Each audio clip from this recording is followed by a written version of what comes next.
Trauma bonding, the pull to the perpetrator. I will be writing on an extremely difficult subject, that of trauma bonding, also known as bonding to the perpetrator. This is difficult to do for several reasons. As a child, I was in a state of captivity to my abuser, as delineated in trauma journals. I was raised in an isolative cult and bonded heavily to my primary programmers, both my parents and the trainers that worked with me. Then, as an adult, I continued the vicious cycle when I became a trainer, then a head trainer, and bonded others to me. Trauma bonding is the issue that is left out of the equation when people ask, why do cult members recontact their perps? Why do they keep going back for more abuse? Without understanding chronic trauma and the effects of trauma bonding, it is impossible to understand the dynamic involved. I will be sharing in this chapter both from personal memory of methods used, as well as sourcing to the literature on the subject. My greatest hope is that by understanding this often misunderstood subject, that others may be helped to pull out of its insidious pull. If a person is unable to escape chronic traumatic abuse, they will eventually begin to bond with their perpetrators. This has been well documented in the literature. It will occur because of the dehumanization of the victim, who may reach a state of feeling that they are robotized or non-feeling, combined with a disruption in the capacity for intimacy caused by the trauma. Trauma impels people both to withdraw from close relationships and to seek them desperately. The profound disruption in basic trust, the common feelings of shame, guilt, and inferiority, and the need to avoid reminders of the trauma that might be found in social life, all foster withdrawal from close relationships. But the terror of the traumatic event intensifies the need for protective attachments. The traumatized person therefore frequently alternates between isolation and anxious clinging to others. Many victims of severe and unrelenting trauma, whether domestic violence, incest, or ritual abuse, will find that they feel anxious when alone, and fear abandonment and isolation. The overdependent characteristics are not a personality fault, but a result of the chronic abuse. This is often rooted in the fact that as a child, the trauma survivor was not only a captive to their abuse, but they depended upon their perpetrator for food, shelter, or other necessities.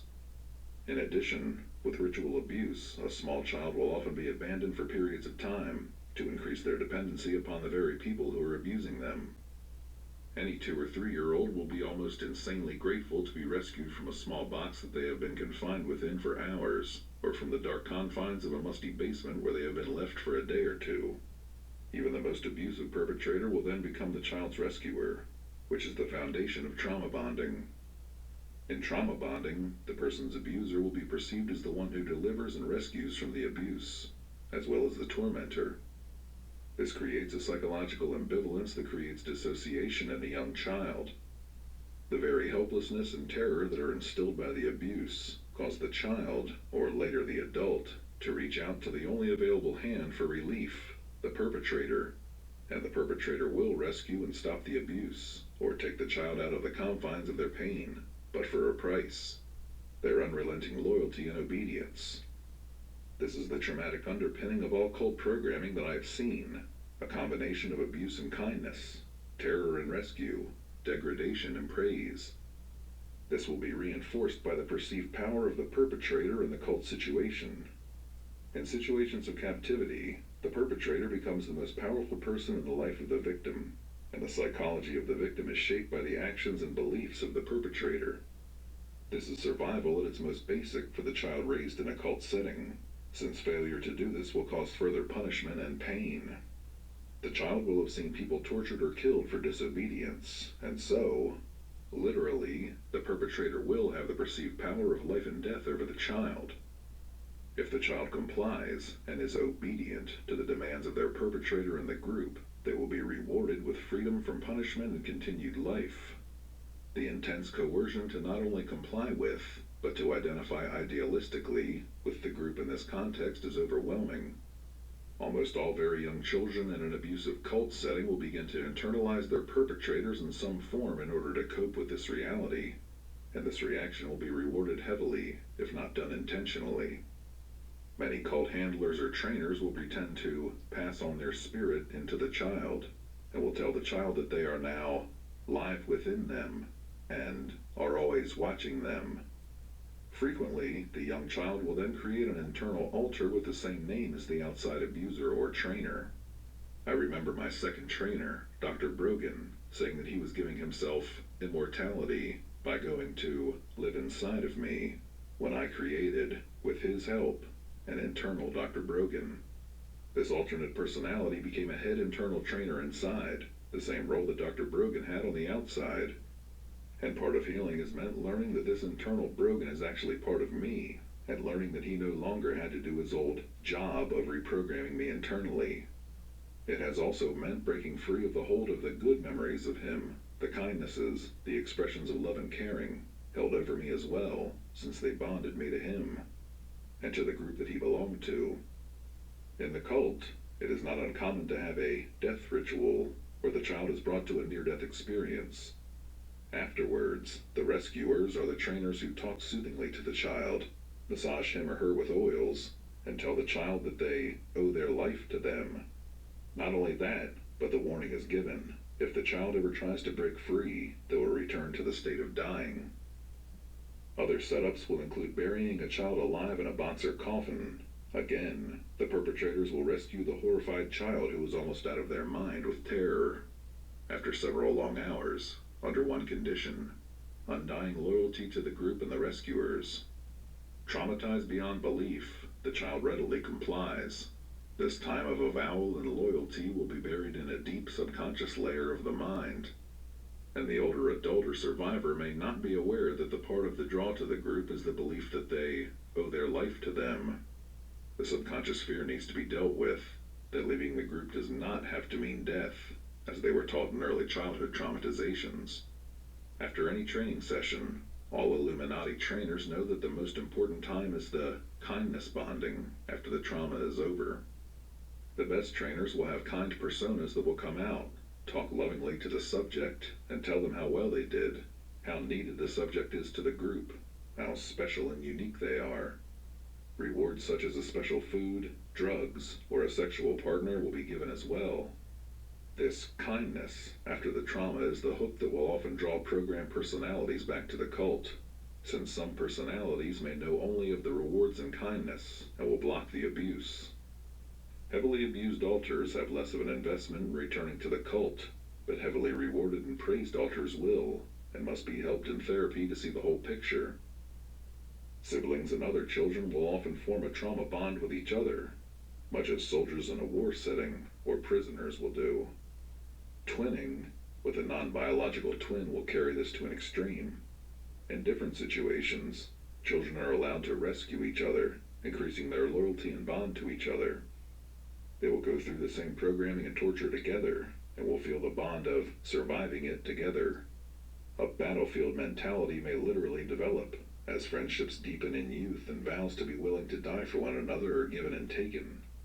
But all too often, these friends, twins, and siblings are also forced to traumatize and wound each other, reinforcing another basic cult message: the one who loves you will hurt you. The survivor who escapes the cult will feel a powerful pullback because of a lifetime of these types of distorted messages. The safe therapist or non-DID friend is not hurting them, and this may create a huge dissonance in a person who up until this point had always been taught that love meant pain. They may doubt the reality of the caring messages of those around them, or need to test their support system over and over. And highly wounded alters, who are bonded to believe that they owe their very life to the ones who have abused them the most, may still try to recontact former perpetrators, not believing that life can be different yet. Undoing a lifetime of this type of teaching and training takes time, patience, perseverance, and prayer. It will stretch the most caring support person as they wonder why the survivor recontacts their abuser. The survivor will feel that they have betrayed themselves if they find that they have recontacted perpetrators, unaware of the powerful pull that trauma bonding may still have on certain alters inside. But with caring support and continued therapy, the survivor will begin to test old beliefs. Personalities formerly loyal to the father, mother, or other trainers may decide to cut off contact and will go increasingly long periods without being reaccessed. They may come out in therapy, angry and disgruntled, or asking when the therapist is going to put down the facade and begin hurting them. This is another form of testing. The person's whole worldview may go through a 180-degree inside as they realize that love does not have to mean abuse, and the message reaches the deepest layers inside. Deep grieving over the abuse of trust, over the betrayals, over the intentionality of the trauma bonding and the setups will occur as the person moves towards healing and away from the pull of their former abusers. The process takes time, often years, to occur, but the result, which is a life free from cult abuse, is well worth it. Dealing with holidays. "They're going to hurt me," the little said, crouched under the stairwell. It was my first Halloween out of the cult, and I was working at a health club. A friend was with me, trying to coax the little out from her hiding place.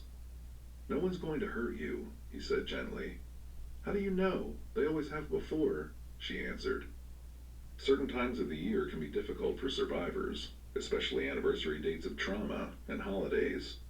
The cult has definite days that are considered special, and spiritual ceremonies are performed on those days. As a survivor breaks free of cult control, these days can still be difficult because of the intense memories associated with them. Also, holidays tend to be a time when groups gather together, and callback programming may be activated. Many survivors have always had problems on certain dates, and didn't know why until they found out it was a major holiday.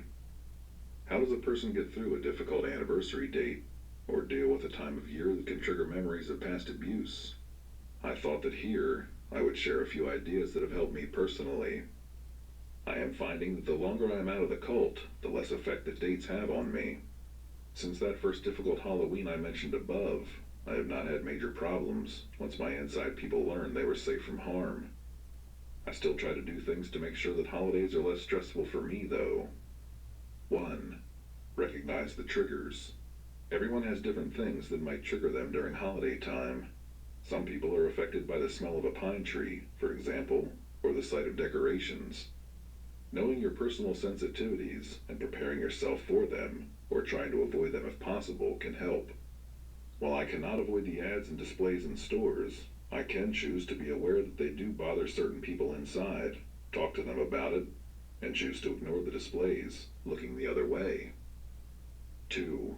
Allow littles or other inside parts to discuss their fears about the date.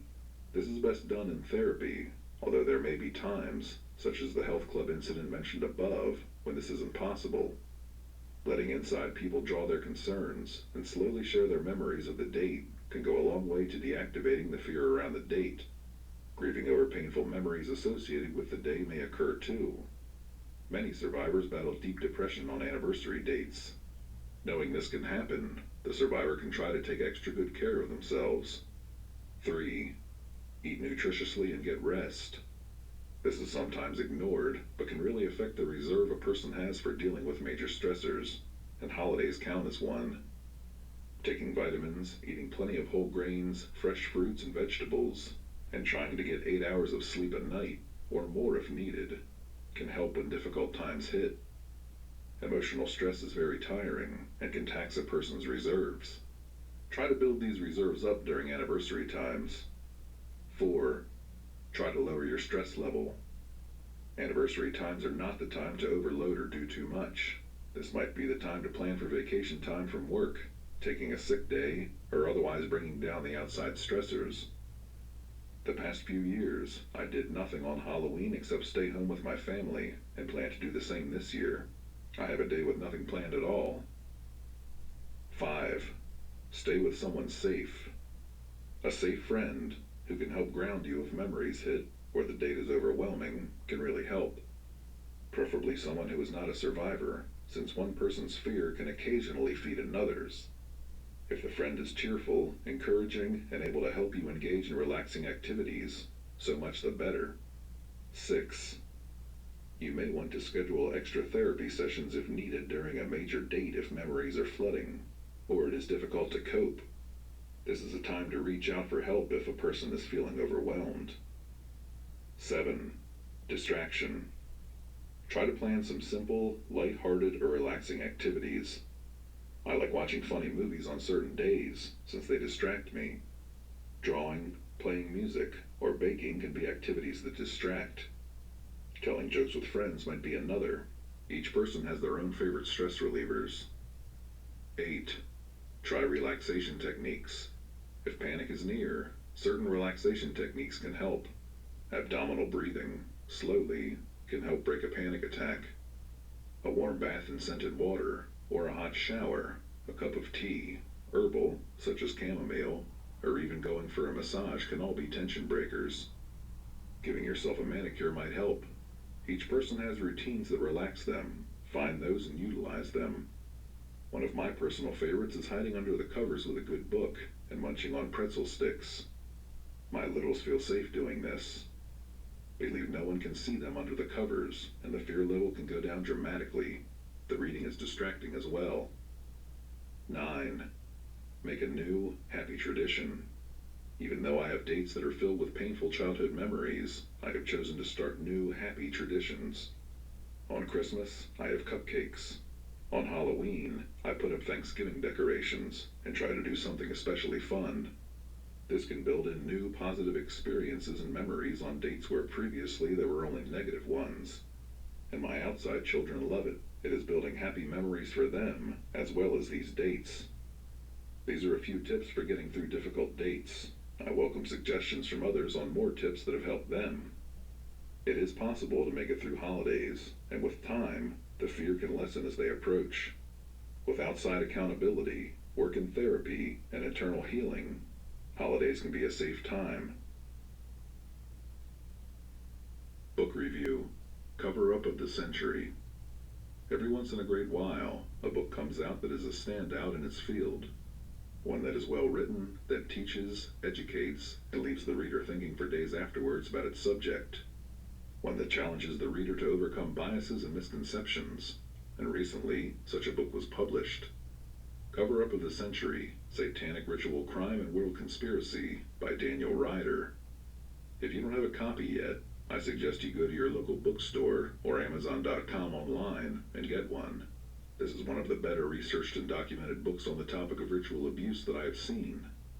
Ryder has a background in investigative journalism, and it shows. Piece by piece, he discusses the evidence available that shows the reality of ritual abuse and builds his case throughout the book. In fact, I would challenge anyone with an objective mind to read this book and be able to deny the overwhelming evidence presented that A. Ritual abuse is real, B. Recovered memories are real and are documented to be reliable, C. There has been a large amount of cover-up of the evidence available in high-profile cases such as the Franklin case in Omaha, Nebraska, D. There is firm evidence of mind control techniques, organization and planning in occult groups. Mr. Ryder meticulously documents the evidence with research and in-depth interviews throughout the book. From government officials to police investigators, survivors of occult ceremonies to concerned parents, psychologists to lawyers, his extensive research and fact-finding combine in this book to draw a compelling picture. Ritual abuse is real, it is happening, and it is organized. He refutes statements by Lanning of the FBI that ritual abuse has no evidence, with literal archives of cases of ritual abuse that have gone to court and been successfully prosecuted. I love the first chapter, which asks, "Where's the proof?" Then proceeds to answer the question. Studies are quoted, officials discussed, and documented cases of ritual crime are given. Ryder's background research on some of the leading members of the False Memory Syndrome Foundation, FMSF, is a thought-provoking chapter, as the syndrome is exposed as having no reality according to clinical experts in the field. Also, the less than savory background of some of the founding members and experts recruited by the FMSF are revealed. I believe this book should be recommended reading for anyone who thoughtfully asks the question, if ritual abuse is real, where is the evidence? The evidence is there, the experts are speaking out, and court cases prove that ritual abuse is a real phenomenon. I am grateful that Mr. Ryder took the time to interview and research this topic and share what he found with the general public. Are the Illuminati taking over the world? Please note, this article mentions Christianity and prayer in detail. What I will be writing on is a controversial topic, one that cannot be answered easily. If a person states that the Illuminati are planning to rule the world, many in the media immediately label the person as a conspiracy theorist, with the wild-eyed look of Mel Gibson in the movie of that name, or accuse them of fanatical fundamentalist Christianity, as if that were an epithet. Oh, that we lived in a world where that was considered highest praise instead of a term of shame. On the other hand, to ignore the evidence that appears to be accumulating worldwide would take either a large dose of denial, which is apparently available in maximum dosages in many media quarters, or a desire to ignore the obvious. Other factors also complicate answering this question readily. 1. Members who are survivors of this group, and who leave, are reporting what they were taught within the text of cult programming. It can be difficult at times to separate cult rhetoric from the actualities that are occurring, or events may be interpreted with a bias due to the programming. 2. People will also be influenced by other factors, including their core beliefs about humanity, religious faith, the nature of good and evil, and the possibility of organized abuse on a global level. I readily admit to all of the biases above, and ask that the reader be aware of this. I am still trying to undo the influence of a lifetime of being taught lies, lies which I once believed wholeheartedly, lies which make it difficult even now to sort truth from fiction, teaching from fact. But I also believe it is important to share what I know about the agenda of what I believe is one of the most destructive organizations operating today. Until the age of 38, I was a programmer with this group, and as such I was aware of much of the underlying agenda behind the programming. I had to be. I was teaching other trainers to do their jobs better, more efficiently, and as a former member of the group, totally sold out on the ideology that motivated me. I became excellent at what I did. The reason? I believed that the group would rule the world within my children's lifetime. In fact, I was told that my children would be leaders in the New Order, which would be brought in by the middle of this century. I was taught this from infancy on. My parents believed it, the leaders around us taught and believed it, and the things that I saw certainly showed great organization and concentrated effort towards this goal. What things did I see that indicated this?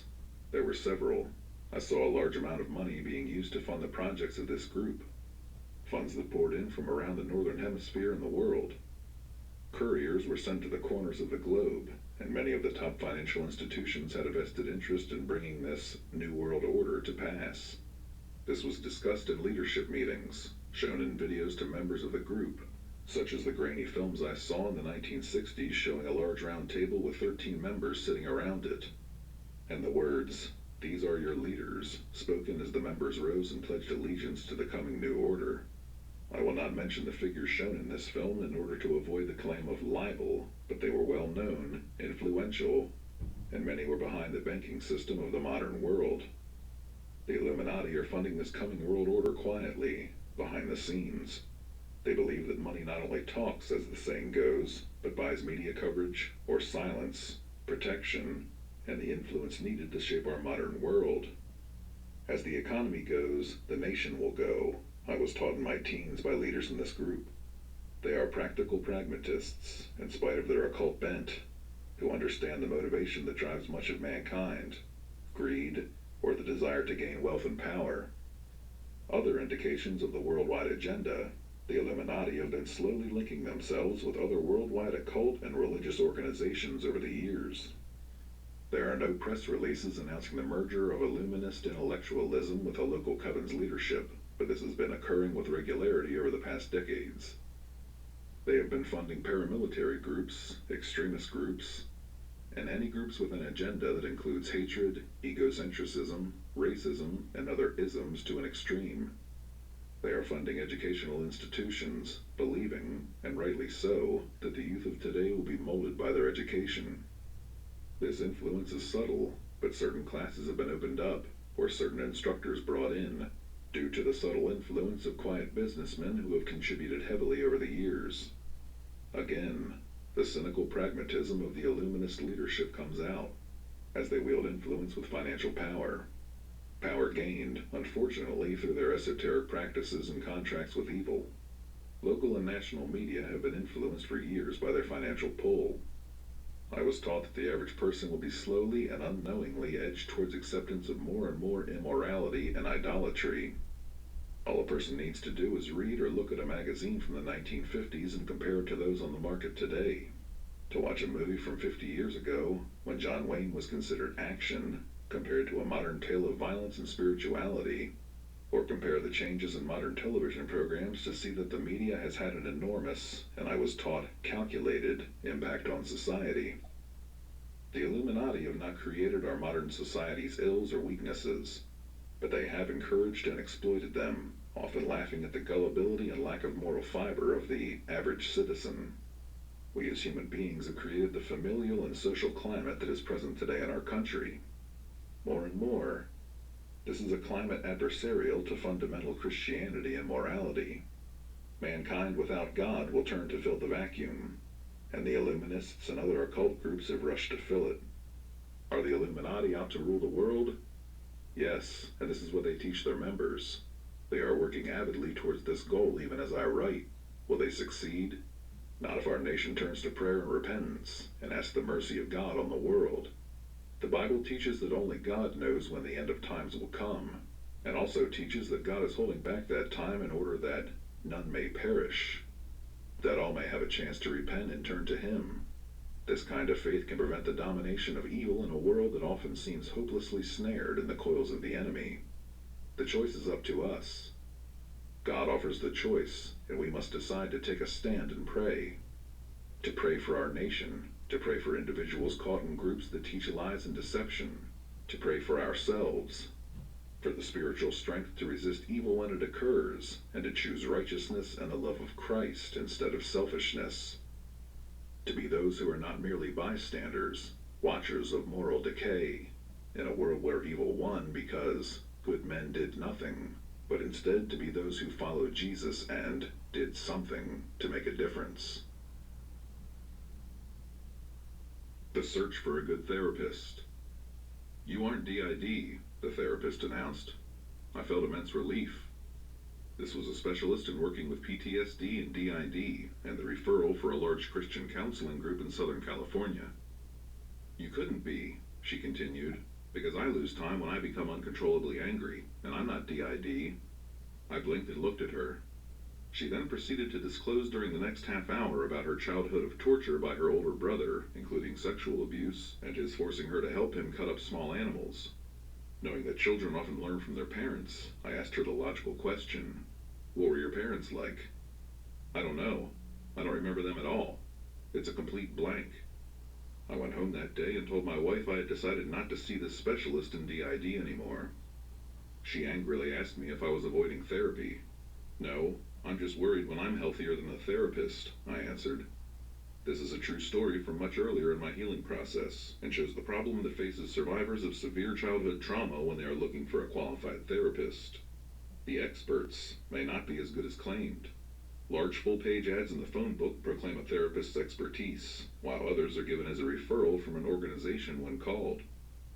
Telephone numbers can be gathered from the net, from professional organizations, and from friends. But how does the person dealing with a wounded psyche know which is the competent therapist? To complicate the process, how does the survivor believe that they deserve good therapy, or recognize it when it is present, or in its absence? This article is an attempt to answer some of these questions. First, the problem of insurance needs to be addressed. If a person has insurance coverage, they may need to contact their provider first for a referral. Often, there will be several options given, and the client will need to choose one. Other survivors may have no insurance. In this situation, which is all too common, they may need to be at the mercy of an MHMR system that in some localities, but not all, refuses to treat DID, or free clinics where the quality of care may vary from marginal or poor to excellent. Sometimes, therapy can be received through Medicaid or Medicare if the person is on disability, and the survivor can contact therapists who take these plans for reimbursement. Okay, insurance is looked at. Now how do you find a therapist? Try asking friends who have been helped by therapy and are getting better. This is a great credential for any therapist. You can also try contacting the ISSD for a list of therapists in a locality.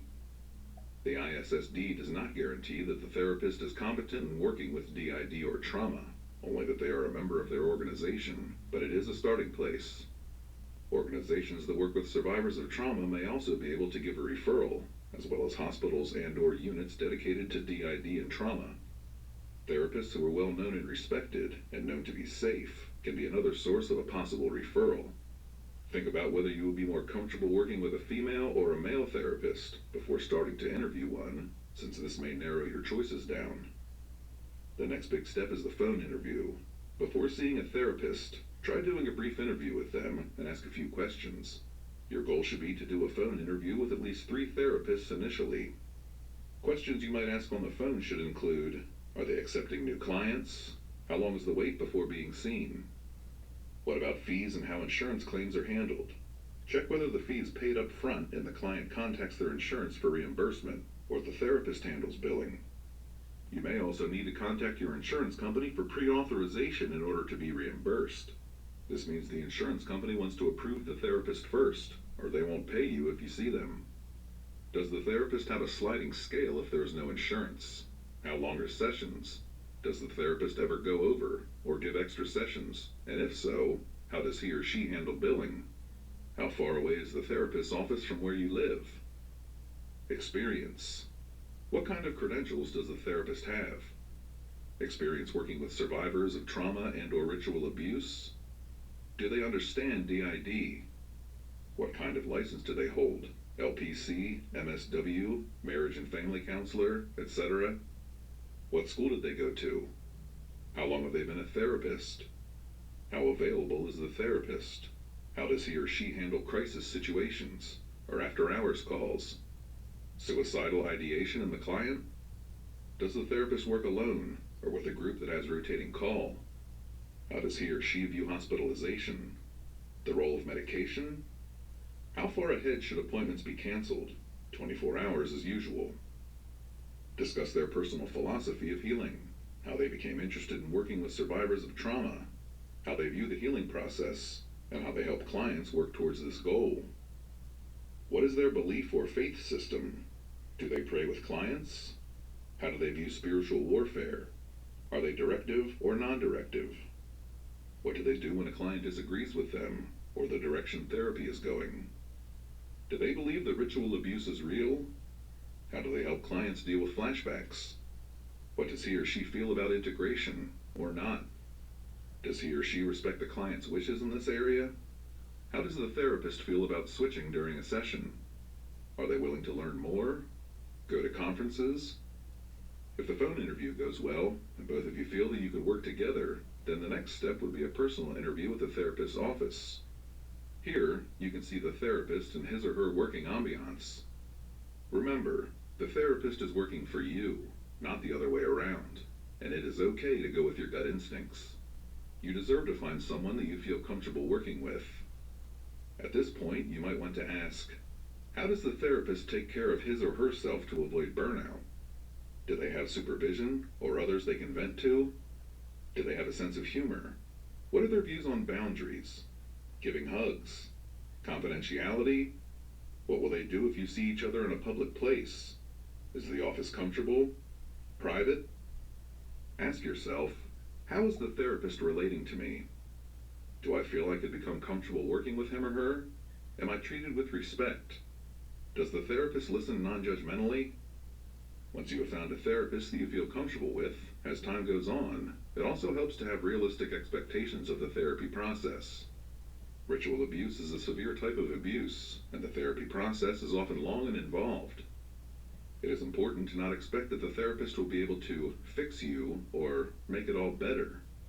Instead, the client needs to realize that they will be the one making changes, with the therapist as a supportive facilitator. Also, a therapist cannot and should not reparent the survivor, who may have had an emotionally deprived childhood. Instead, the survivor will need to learn new self-nurturing skills and practice them while at home and between visits. A good therapist is an invaluable aid to the healing process, and it is well worth the time and effort to find one. The therapist I mentioned at the beginning of my article only lasted 2 visits. But later, I learned to ask the questions above and to be careful in screening who I saw. I am glad I have, because over the past few years I have met excellent professionals who are competent, caring, with good boundaries, and who have made a huge difference in my own healing process. I believe that all survivors deserve good therapy during the process of healing from ritual abuse. My hope is that this article will help others in their search for a therapist. and that they can avoid the pitfalls that I went through early in my own search. Who and what is the Illuminati? Recently, H.J. Springer, the publisher of Centrex, did a series of interviews with me by email. He is now publishing them at his site, and I decided to share one of the articles for a couple of reasons. It will help clarify some information, and will also help readers understand my viewpoints. Other articles, and the archive of my book Breaking the Chain, are available free of cost at his site at www.centrexnews.com. Here is the article, reprinted with permission. Who and what is the Illuminati? It doesn't upset me to write on the topic of the Illuminati. I was explaining why I write under a pen name, that is all. I received a letter recently in which it was alleged that I write under a pen name because I am a phony, which is not true at all. I am a freelance writer on the side. I write for nursing magazines and publications on health topics that have nothing to do with abuse, and understand the need for fact-checking, so no offense is taken in your wanting to know my background. In fact, it shows you are a responsible editor, which I admire. I have nothing to hide. My story is 100% true. I have gained no money for disclosing. I do not go on talk shows. I am unknown and prefer it this way. I have absolutely no secondary gain from doing this, other than the medical bills for my children, which means I work 3 part-time jobs. This is to answer the skeptics who say that people disclose for sympathy. I don't want any and don't need it. I made choices and mistakes in my life, and am now involved in restitution. Money. I earn $150 to $250 an article when I write on women's health. Guess which topic I write on more frequently? Yep, women's health, on completely non-abuse issues. The editors of the nursing magazines and women's magazines don't know about the other topic I write on, another reason I write under a pen name. I don't write for fame. Instead, if my coworkers knew about my past, I risk losing my job. I have everything to lose by disclosing, everything to gain by being silent. But I also know that this kind of child abuse must be stopped. As a Christian, and as one who stands against child abuse, I have decided to speak out against cult abuse by writing articles that expose it. I also know that there are a number of people outspoken on this topic who have published, and they could possibly be backup information for you. I don't know any of them, since I have no contact with other survivors, other than my own family, but it is a possibility. Anyway, to your questions. Archangel, I think our readers are wondering, is the Illuminati a religion, secret society, Satanism, or is it a combination of it, or something different altogether, or more sinister? Answer.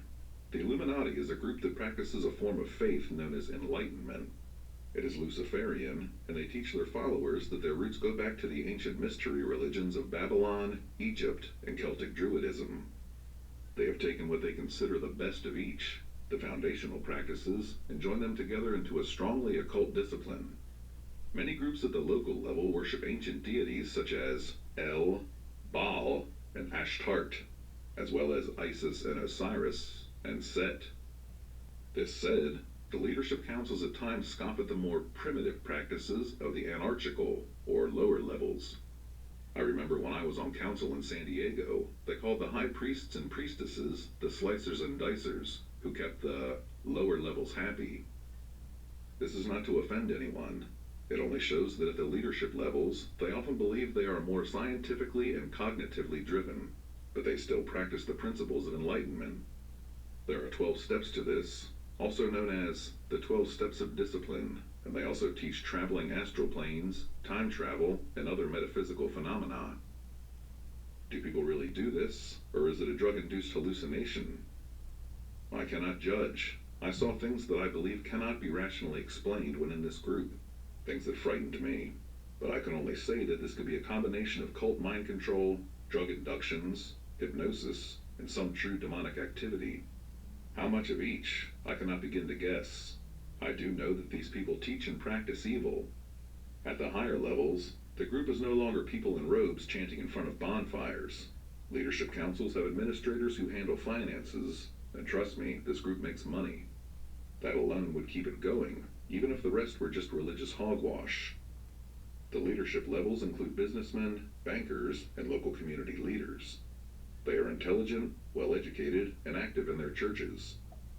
Above local leadership councils are the religious councils, who give dictates to the groups below them, help form the policies and agendas for each religion, and who interact with the local leadership councils. At the national level, there are extremely wealthy people who finance these goals and interact with the leaders of other countries. The Illuminati are international. Secret? By all means. The first thing a child learns from family, or the order, as they are called, is the first rule of the order is secrecy. This is why you don't hear from more survivors who get out. The lengths that this group goes to terrify its members into not disclosing is unbelievable.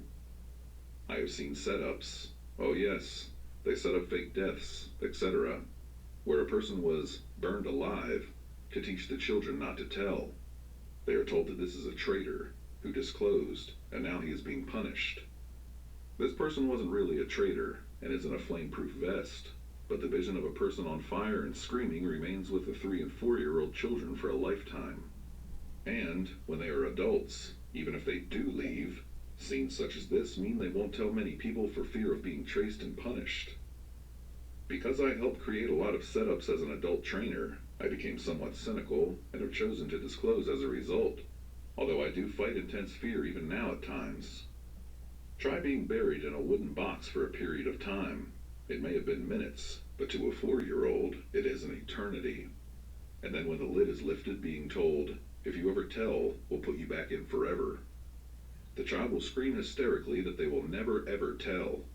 I was that child, and now I am breaking that vow made under psychological duress. Because I don't want any other children to go through what I did, or have seen done to others. Yes, the Illuminati are organized, secretive, and extremely wealthy at its upper levels. They are not stupid, or poor people running around dabbling with witchcraft. To see them as this is a huge misconception. Question: how widespread would you say this group has infiltrated our society in terms of number of people? Are they present in every town or city throughout North America? Do they take or recruit outsiders? And how far does this group go to keep this knowledge secret? Answer: I think I answered some of the secrecy above. The Illuminati are present in every major metropolitan center in the United States. They have divided the United States up into 7 major regions, and each has a regional council over it, with the heads of the local councils reporting to them. They meet once every 2 months, and on special occasions. The metropolitan region may have as many as 10 to 30 groups within it, and rural areas will often have meetings with other local groups and report to the Metro Leadership Council. They almost never recruit outsiders, although occasionally they will buy children or a family from Asia, for example, and keep them under constant surveillance in return for saving their life from the local mafia. They are threatened with being returned to this group if they ever disclose. They also have excellent lawyers who are well paid to help cover their tracks. There are also people in the media paid to help keep stories from coming out. I know of 3 people in San Diego who worked for the Union Tribune who were faithful Illuminists, and who also wrote frequent articles attacking local therapists who worked with RA, ritual abuse, survivors. I remember leadership boasting they had run so-and-so out of town because of a media blitz and being quite happy about it. The Illuminati believe in controlling an area through its banks and financial institutions. Guess how many sit on banking boards? You'd be surprised. Local government. Guess how many get elected to local city councils? Law. Children are encouraged to go to law school and medical school. Media. Others are encouraged to go to journalism school, and members help fund local papers.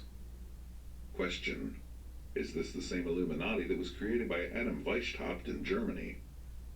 Answer: Weishaupt did not create the Illuminati. They chose him as a figurehead and told him what to write about. The financiers, dating back to the bankers during the times of the Templar Knights who financed the early kings in Europe, created the Illuminati. Weishaupt was their gopher, who did their bidding. Question: do you have any more info about the political goals, if any, of the Illuminati? Answer: I wrote an article called "Are the Illuminati Taking Over the World?" You can reprint it, or part of it, as long as you give credit to me, and or a link back to the site. Question: how do Illuminati members recognize each other? Answer: since it is generational, it's easy. It isn't hard to recognize one's father, mother, siblings, and neighbors and friends one has grown up with. The Illuminati use telephone trees to contact members when a meeting is to occur. A month or two ahead of time, Leadership Council plans dates and places for meetings for different groups under their umbrella.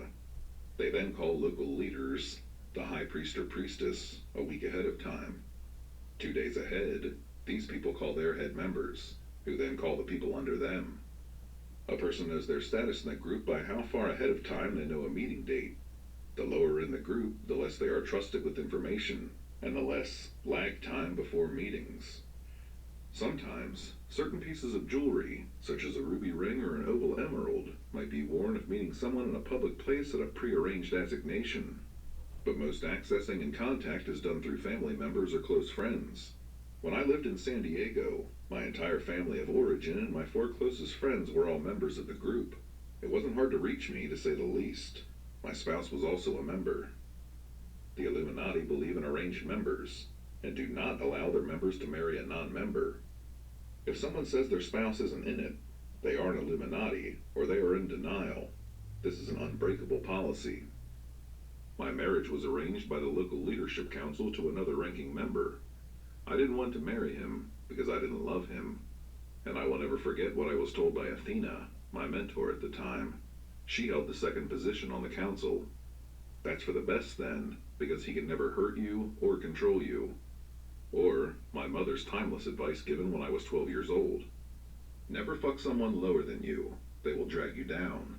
Always choose someone higher than yourself. She was an ambitious woman, to say the least, determined that I would do well in this very political group.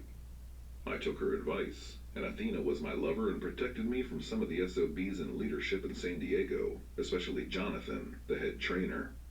She taught me his weaknesses and how to get around him, and stood up to him for me. I wouldn't have survived otherwise. These are not nice people, and they use and manipulate others viciously. They cut their eye teeth on status, power, and money. I have given all of that up to leave, and am glad to be away from it now, although I do miss some of my friends. And at times I miss the respect of being a leader, but I am learning to live a whole new life without the constant background of family monitoring and telling me what to do. Know what the hardest part of getting out was? The freedom. Not having anyone telling me what to do. I literally went through a period of adjustment, felt wobbly, trying to figure out what I wanted to do. It was hard, since I was used to reflexively checking my decisions with leadership and Jonathan and my wife. Freedom can be difficult, believe it or not, and took quite a period of time to adjust to. I believe that the inability to deal with it often draws people back in. I hope this information is useful to you. An interview with Bryce Taylor, part 1 of 2. Bryce Taylor is a well-known survivor of MKUltra programming who has spoken out against ritual abuse. She is the author of the book, Thanks for the Memories, The Truth Has Set Me Free, an expose of governmental intrigue and the use of sex slaves at high levels. She is also the owner of EEG Spectrum, a center for healing through the use of brainwave training in North Carolina. She has kindly agreed to be interviewed for this article and to share her thoughts on this topic. She is well worth listening to and is a courageous person whose fight for herself and her daughter are an inspiration. Question: Bryce, how did you come to speak out against ritual abuse and or mind control? What led you to the decision? How did you find the courage to speak out? Answer: I began to speak out about ritual abuse because I was healing from being a victim of it and my recovery seemed to require it. Since I am a mother of 3 children, I felt compelled to speak out in order to alert the public to what was happening and to help others who were suffering from the same abuse. I never did take the cautious route. My life seemed to always be in danger, and so I continued to speak out in an attempt to gain safety and to bring help to my children and others. I don't know that I ever really had what one would call courage that motivated my speaking out, but my maternal instincts are so powerful that I just did what I had to do, and that required doing some things that most folks find scary, like being willing to risk my life to tell the truth publicly. For me, not doing anything was much more frightening, because I knew that this abuse would continue to go on until it was exposed and stopped. My love for my children and for humanity continues to be my motivator. God continues to be my strength. Question: how did you begin to remember your own trauma? Were there any factors that triggered this memory process? Have you sought validation for your memories? If so, what have you found? Answer: back in the early 80s, I believe I began unconsciously remembering, but at that time it was still difficult for the memories to reach all the way to my conscious mind, due to the mind control programming that, in those days, dictated my life. The initial attempts of my unconscious mind to divulge the secret activities I was involved in ended up causing me severe program-related migraine headaches. Once the unconscious experiences created a threat of divulging secrets that had been locked up securely for reasons of national security, I had an accident, a head-on collision, where my head struck the windshield of the car. Although outwardly I was not badly injured, this blow to my forehead seemed to cause both hemispheres of my brain to begin communicating with each other in a way that had not occurred before. Memories began flooding into my conscious awareness, closely followed by program commands to think I was just crazy, have migraines, call my controllers and report that I was remembering, and or kill myself. Initially, I confronted my parents. That was grueling, but the truth was told. My mother cried when I told her my memories. I told her that she and the rest of my family were all a part of the abuse I had remembered. She never denied my memories. She said she believed me but couldn't remember. She was well along in her years by then, and since she supported the funding of my first 2 books and told me to tell the truth no matter what, I believe that she believes this is all true, even in the absence of her own set of memories. Her tears spoke volumes to me. My mother actually wrote a chapter in my latest book, explaining her experience of my father being DID and of all of this familial abuse. I am grateful that my mother could help in this way because what she wrote has been helpful to other survivors and their families. My memories have been validated, in part, by intelligent sources. My government memories were validated even more for me personally when I began to have intelligence agents approach me. On one occasion, a White House intelligence agent was mysteriously seated next to me on an airplane in order to tell me not to name the names I was remembering and reporting. I didn't name the names for a few years when I gave my testimony in churches or presented before mental health professionals. One of the greatest validations for me came when I conformed to the White House intelligence agent's wishes and didn't name the names. Often after I spoke, and didn't name the names of my perpetrators, survivors and therapists met with me to name, in private, many of the same people who abused me. There were all sorts of threats over the years, too many to mention here, but one big threat that let me know I was absolutely on the right track was when they burned down my office, with my EEG spectrum equipment where I was doing the latest state-of-the-art brainwave training with survivors. I suppose because this technology helps trauma survivors learn to stay alert and attentive and not dissociate, that they really didn't want that avenue of healing and freedom available to others. To ensure that I knew this was not an accident, but a warning to cease and desist, they placed 2 bags of the ashes from the office fire at my home, where I could see them outside my kitchen window. Instead of retreating, I ordered 3 more EEG machines and soon had an 8-room office, where I could see more and more people receive the beneficial effects of this brainwave training. As survivors, we nearly have to play mind games to get through the backlash in one piece. And certainly, since we have been tortured and conditioned with torture, we are more used to upsets than most people. So we can roll with the punches if we want to. I choose to do that. I would never have survived any other way. But that was then. Today it seems that it is easier to get out of organized perpetrator groups who are trying to control others because there are more professionals out there talking about ritual abuse and mind control, and many more survivors are healing. We survivors are gaining a strong voice, one that cannot be silenced. I believe the truth is emerging as never before, and it is a very exciting time.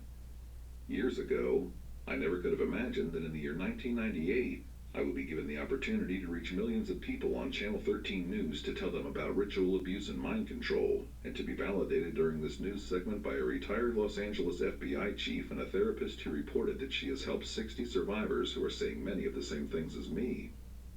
The FMSF psychiatrist they interviewed, when asked directly if he was CIA, replied, "I don't know if I'm CIA. Maybe they know I'm CIA." Now what kind of answer was that? Many survivors are now more healed, and their healing has paved a path for the greater truth of what is occurring to be brought to the light of public exposure. I believe the experiences of survivors, when woven together, clearly identify many problems that need to be forefront in order to be resolved. More and more people are listening, and the truth is emerging in a way I honestly never thought I would live to see. I am encouraged. Surviving torture. I was 4 years old and strapped to a chair. My arms, wrists, and feet had padded straps that immobilized them, and my neck and head were in a device that prevented movement. The woman came over to me, speaking German in a low, harsh voice. When I didn't respond correctly, she came closer to me, her angry face poised just above my terrified one. Slowly, methodically, she took the cigarette that dangled from her lips and moved it towards my thigh, which was bare. She held the cigarette there as I screamed. The woman was my mother, and the small round scar is there to this day. This is one of the most difficult subjects that I have written on, but any discussion of ritual abuse is incomplete without addressing it. It is a topic that is not popular, one that many would rather avoid, one that is glossed over in discussions of ritual abuse with words like dysfunction, trauma, pain, or abuse. But for the child growing up in a satanic or Luciferian cult group, there is only one word that describes the reality of what they experienced. The word is torture. Children in these groups are the victims of physical, psychological, and sexual torture in its most extreme forms, and must learn to cope with this overwhelming reality.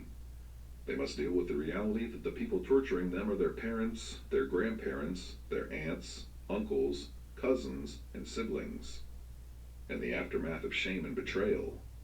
This article is a look at the effects of torture on the person who experiences it. The Canadian Centre for Victims of Torture's website has a list of the psychological symptoms that occur in the aftermath of torture, which includes anxiety, depression, irritability, paranoia, guilt, suspiciousness, sexual dysfunction, loss of concentration, confusion, insomnia, nightmares, impaired memory, and memory loss.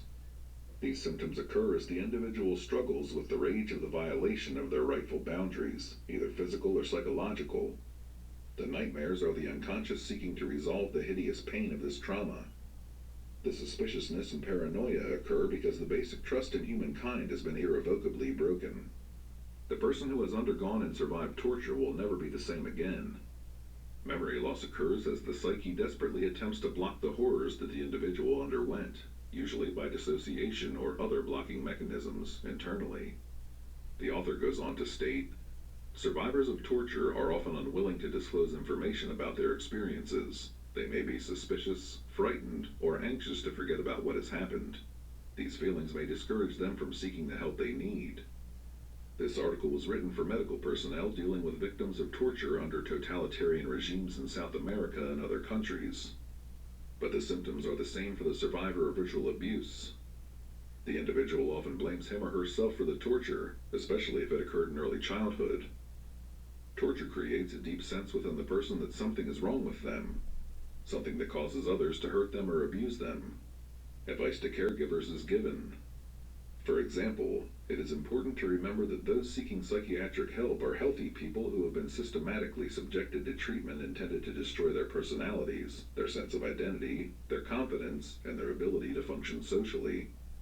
How often survivors of ritual abuse struggle against the very same things? Often they are bright, competent, high-functioning people who will be considered gifted, but the destruction of self is so damaging that only in rare cases will a person be able to reach their potential socially or emotionally. The survivor of torture may fear medical procedures. Doctors, whom they may have encountered in prison advising the torturers about how much abuse the victim could endure or how to cause maximum pain without killing the victim. Cult doctors perform this very function, and also will use their medical skills to repair the damage done after an especially intense session.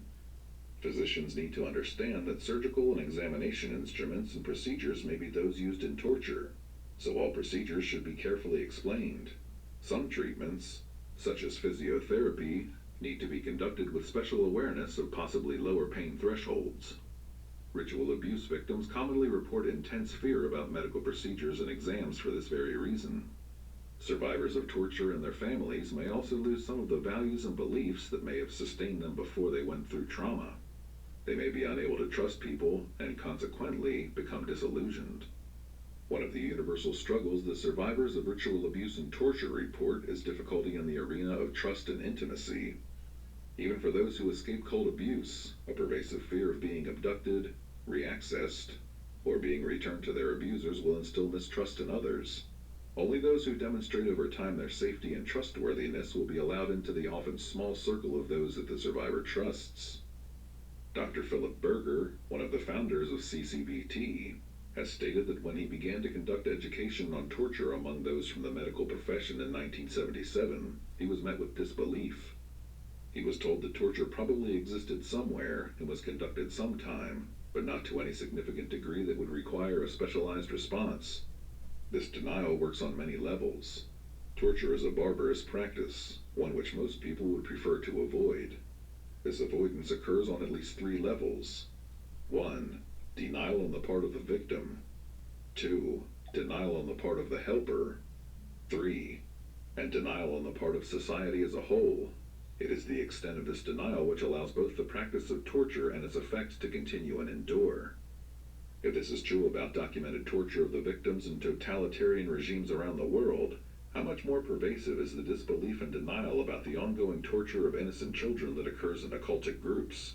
Society often practices a complete avoidance of this topic, or a denial that it could occur, because to acknowledge it would mean leaving the comfort zone that most people live in. The challenge of healing for the individual who has endured a lifetime of torture is that of acknowledging the feelings, including rage, which occur, acknowledging the learned helplessness that is caused, fighting the deep internal resistance to remembering or acknowledging what happened. Not all events need to be remembered fully, but some acknowledgement of what occurred is an important part of healing and integration. Learning that the survivor is no longer helpless to change. Learning that it was not the survivor's fault. Survivors will often carry a low self-image in response to torture. Learning to undo messages given under torture and replace them with the truth. Learning to overcome the fear induced by torture, to challenge the old system of belief and old ways of acting. Realizing that it wasn't God's fault. Many survivors struggle with this at some point, asking why he allowed the torture to occur, or why they were the ones who had to go through it. Forgiving those who tormented the survivor, only after going through the steps above. Acknowledging the past, and then looking forward to a better now. Torture often leaves lasting marks, both physical and psychological, on the survivor, but with time and support, it is possible to heal. One aspect of healing is becoming aware of the lasting effects of torture, which is only now beginning to be documented in the medical literature, recognizing these symptoms if they occur, and taking steps towards alleviation and healing of the underlying causes. Another aspect of healing will come as survivors of this extreme form of abuse become empowered to speak out, and as society overcomes its denial of what is occurring and begins to take action to stop the abuse that is occurring. An interview with Jeannie Reisman. Occasionally, there are survivors with a special gift who choose to use that ability to help other survivors. Jeannie Reisman is one of these people. She is a talented writer and editor, and her hard work is evident in the magazine Survivorship, created by Karen Stardancer, which Jeannie now edits. Jeannie is also the creator of the Ritual Abuse homepage, one of the oldest and best resources on the web.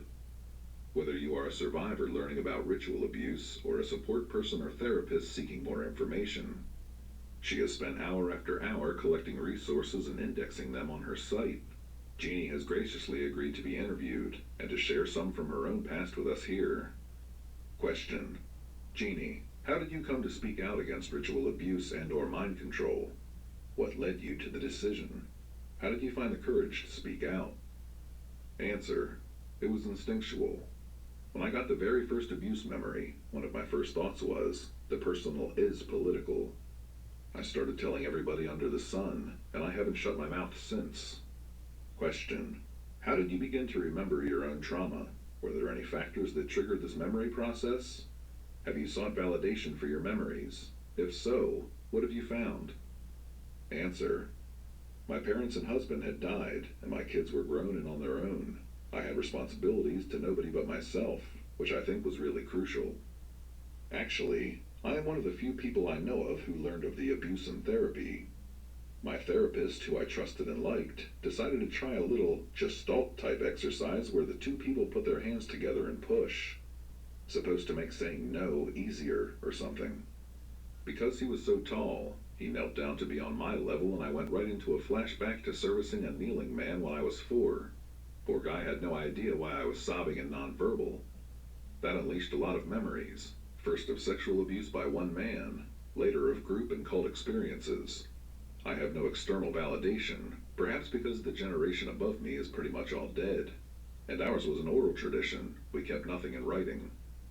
Question: what were your experiences with either and or any combination of A. Cult control and programming, B. Governmental mind control, C. Any other type of intentional abuse? Answer: about 5 years ago, I drew out an elaborate programming system, which I was able to write up. Slowly I came to believe that I was an early mind control experimental subject in New York City in the 40s. In my early teens I was shut down before I had been fully programmed. I believe that that project, or sub-project, was abandoned. I have never met anybody with programming that resembles mine. I do not know the names of any people involved nor the locations where this took place, but I believe the personnel and sites were academic. Question: do you believe that there are organized groups that engage in this? Why do they do this to people, in your opinion? Answer: yes, without a doubt. They do it for power, either for their own gain or for national security. Question: many survivors struggle in their healing process with a society that doesn't believe them, their own internal pain, and invalidation from family members. What would you say to them? Any thoughts on these issues? Answer: I choose to associate with people who do believe me, at least most of the time. I don't engage with people who don't believe me. I just say, well, I guess we disagree, and drop it. There's a certain power in telling a person that they can believe you are psychotic if they want to, that you don't care, and then acting completely sane and rational. I'm lucky in that all the people I really love believe me. Finally, Jeannie shares some excellent ideas on how survivors can support one another and pitfalls to avoid. It's important to communicate as much as we possibly can to each other about our experiences, both the abuse and how we heal. The more knowledge we have, the more we can put our experiences in context, the better. Communication strikes at the very basis of the programming because it demonstrates that it is possible to talk and live to talk again. It counteracts isolation, the feelings of craziness, and the lie that we belong to them eternally. I think it is important to avoid looking to others to take away our pain or fix us, and equally important not to try and control other survivors. None of us has all the answers. Only collectively can we build a knowledge base about how to live with dignity after such extreme abuse. Can recovered memories be trusted? There is an open debate in therapeutic circles today, one that has members lined up on both sides, with those undecided waiting for the jury to come in. The topic of debate: whether memories recovered in therapy can be trusted as valid. There are many sides to this argument, but one jury at least has delivered its verdict, a resounding yes. The decision of Judge Edward F. Harrington in the U.S. District Court in Massachusetts ruled that the recovered memories of a survivor of childhood sexual abuse were valid testimony in the court. There is other evidence that recovered memories can be valid and accurate. Dr. Jim Hopper, a practicing psychologist, in his article Child Abuse Memories, Empirical Evidence, Psychological Constructs, and Scientific Progress, discusses the fact that in some cases there is empirical data, verifiable data, that directly corroborates recovered memories that occur in adulthood. He also discusses the fact that amnesia and delayed memory recovery for childhood sexual abuse is not rare, and that we often try to categorize this forgetting with psychological terms: amnesia, repression, or dissociation. A study by D.M. Elliott in 1997, Traumatic Events, Prevalence and Delayed Recall in the General Population, and published in the Journal of Clinical and Consulting Psychiatry, demonstrated that in a study base of 505 individuals, 72% reported some form of childhood trauma. Of those 72%, 1/3 reported delayed memory retrieval. The more severe the trauma, such as witnessing the murder or suicide of a family member, sexual abuse, or being a combat veteran, the more likely that recall of the events will be delayed. For example, there would be a period of no recall of the event at some point in the person's life. Interestingly enough, The main triggers for recall of the event later in life was not therapy, but a media event, such as a television show or movie, or an event in the person's life that resembled the original trauma. In fact, both therapy and sexual intercourse were the least likely to stimulate memory retrieval according to the study. Judith Herman, a Harvard psychiatrist and the author of Trauma and Recovery, also believes in the validity of recovered memory based on her research. In a study of 53 women engaged in outpatient therapy who recovered memories of childhood sexual abuse, 75% were able to obtain outside corroborating data from other sources that the memories were true. Herman also describes the fact that adult recall of traumatic events can vary from continuous recall to a mixture of recall interspersed with periods of amnesia to more extensive amnesia for events. The amnesia appears to be overcome by environmental triggers that recall the event. She also notes that many survivors also had corroborating evidence which they offered during the interviews. Dr. Bessel van der Kolk, a specialist in trauma and memory retrieval, has postulated that dissociated memories have 4 different phenomena occurring: the sensory and emotional fragmentation of the experience, the feeling of depersonalization during the experience, feeling unreal or far away from the event, ongoing depersonalization, spacing out in daily life, and finally, containing the traumatic material within fragmented ego states, dissociative disorder. He also notes that not all individuals who undergo trauma will develop chronic dissociation and response, and that individual responses will vary greatly. Professor Ross Cheat at Brown University certainly believes in the validity of recovered memory. At his website, he includes archives of 80 cases of corroborated recovery memories. Many of these cases have evidence such as the guilty party admitting to having sexually abused or otherwise victimized others who recovered memories later in life. What about those who retract their stories? This has been used and reused in the media to show that recovered memories must be false. But in an interesting study by Gonzalez, Waterman et al. At UCLA, 1993, it was shown that retracting did not prove that the abuse hadn't occurred. They studied a group of preschool children in which the children were absolutely confirmed and documented victims of sexual abuse. The perpetrator had confessed, and there was substantial physical evidence as well. In 25% of these cases, the children later recanted their allegations, although 2/3 of these later redisclosed again. The researchers postulated that the recanting may have been a method of attempting to numb or escape from the psychological pain caused by acknowledging the trauma. This was in the context of support, loving parents, and caring concern. How much more difficult can it be for an adult survivor, who often faces familial hostility, denial, or shunning, to not want at times to swing into denial or recant allegations? The fact that recanting occurs does not invalidate the recovered memories, though, according to research. Memory retrieval is a complex subject, and studies are still ongoing. But on one thing, the jury is in and decided. Retrieved memories of abuse can be believed. The evidence, based on objective studies, over and over, verifies this fact. Pizzagate scandal. What is the Pizzagate scandal? The Pizzagate scandal is briefly the disclosure of child sex abuse and child sacrificing cases of America's leading capital owners, celebrities and politicians in perverted and inhuman parties. The reason why the scandal is named Pizzagate. The person, allegedly managing this pedophilia, is also the owner of a famous pizza brand. Pizza names are presumed to be used as secret codes in these pedophilia cases. Based on several written and visual documents, even the name of Comet Pizza is originated from the words child porn. Who is the owner of Comet Pizza, which is at the center of the allegations? The owner of Comet Ping Pong Pizza Restaurant is James Alefantis. According to the news of famous magazine GQ, James Alefantis is among the most influential 40 people in Washington, D.C. How does the system work? Comet Pizza secretly operates as a front company of a child trafficking network for celebrities, politicians, and capital owners. Pizza codes are used in all correspondence. As alleged, cheese means girl, and pasta means boy.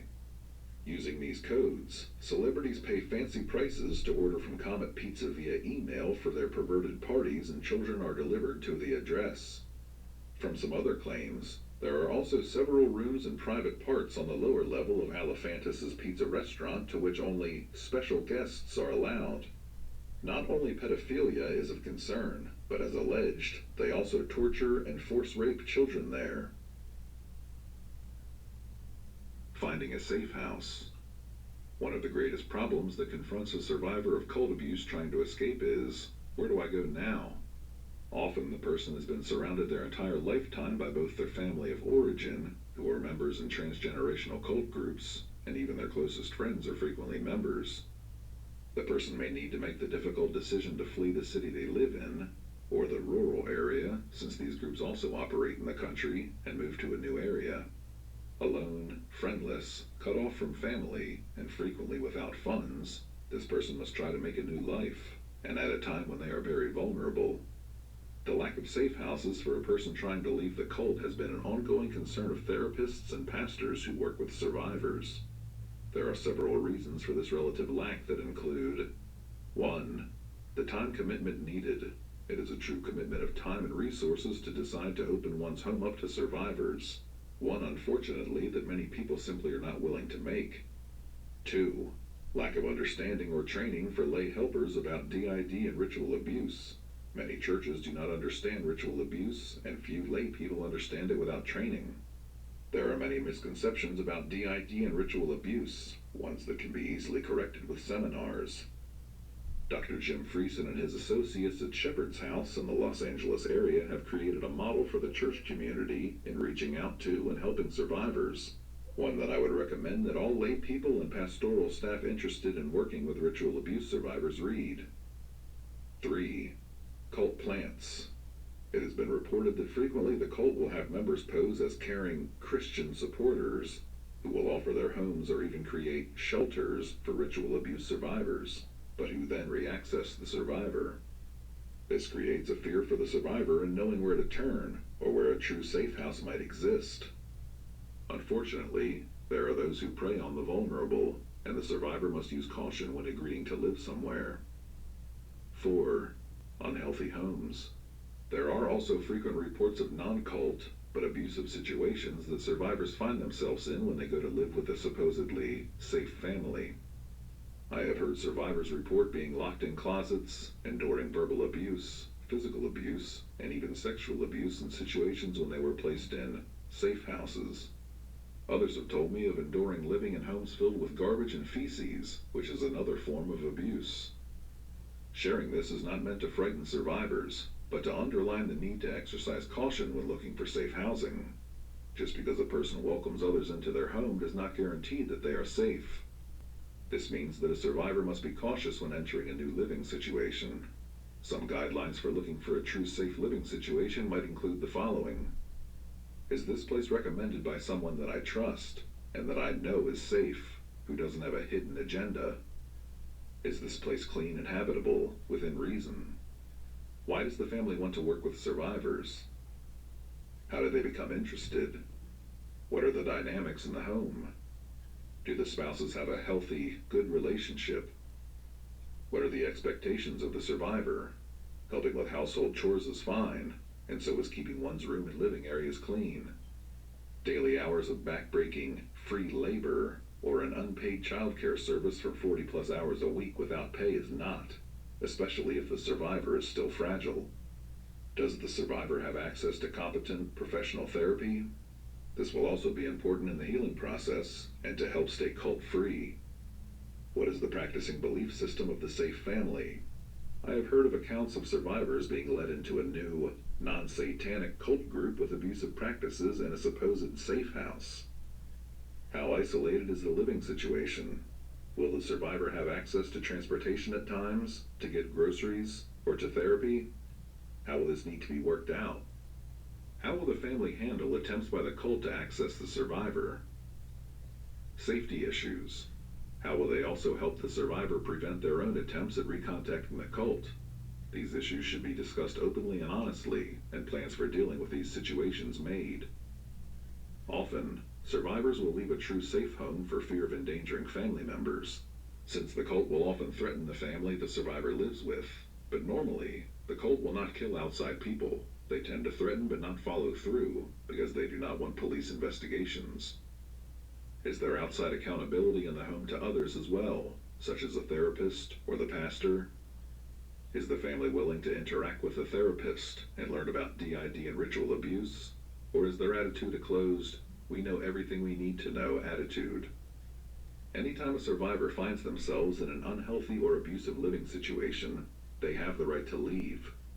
Coercion into staying in a living situation that is unsafe or unhealthy is wrong, and should be another indication that the situation is not a good one. There are groups that are dedicated to helping survivors find safe housing. I will not list them here, but visiting some of the major news lists for survivors or time spent online will easily provide that information. But any survivor should investigate carefully any living situation before entering into one. Other resources for finding safe housing could include contacting therapists in your area with a known national reputation for being safe. For resources, contacting local churches or known safe pastors with a good reputation, or contacting safe house lists that are known to be safe. How to support a survivor. One of the most frequent questions that people ask me is, how can I help a survivor? This question comes from spouses, from friends, from church members, and represents the desire of caring people to be a help. Often, behind this question is the unvoiced plea, I don't want to do anything harmful by mistake. There is not a formula or a set of actions that are guaranteed to help. Each person is an individual, and his or her needs will vary. Also, I am not an expert in support. At the same time, I know that in my own healing journey, and in the healing journeys of others that I've talked to, certain things have stood out as being helpful, while others were not. This is meant to be an informal discussion of being supportive, and not meant as therapeutic advice.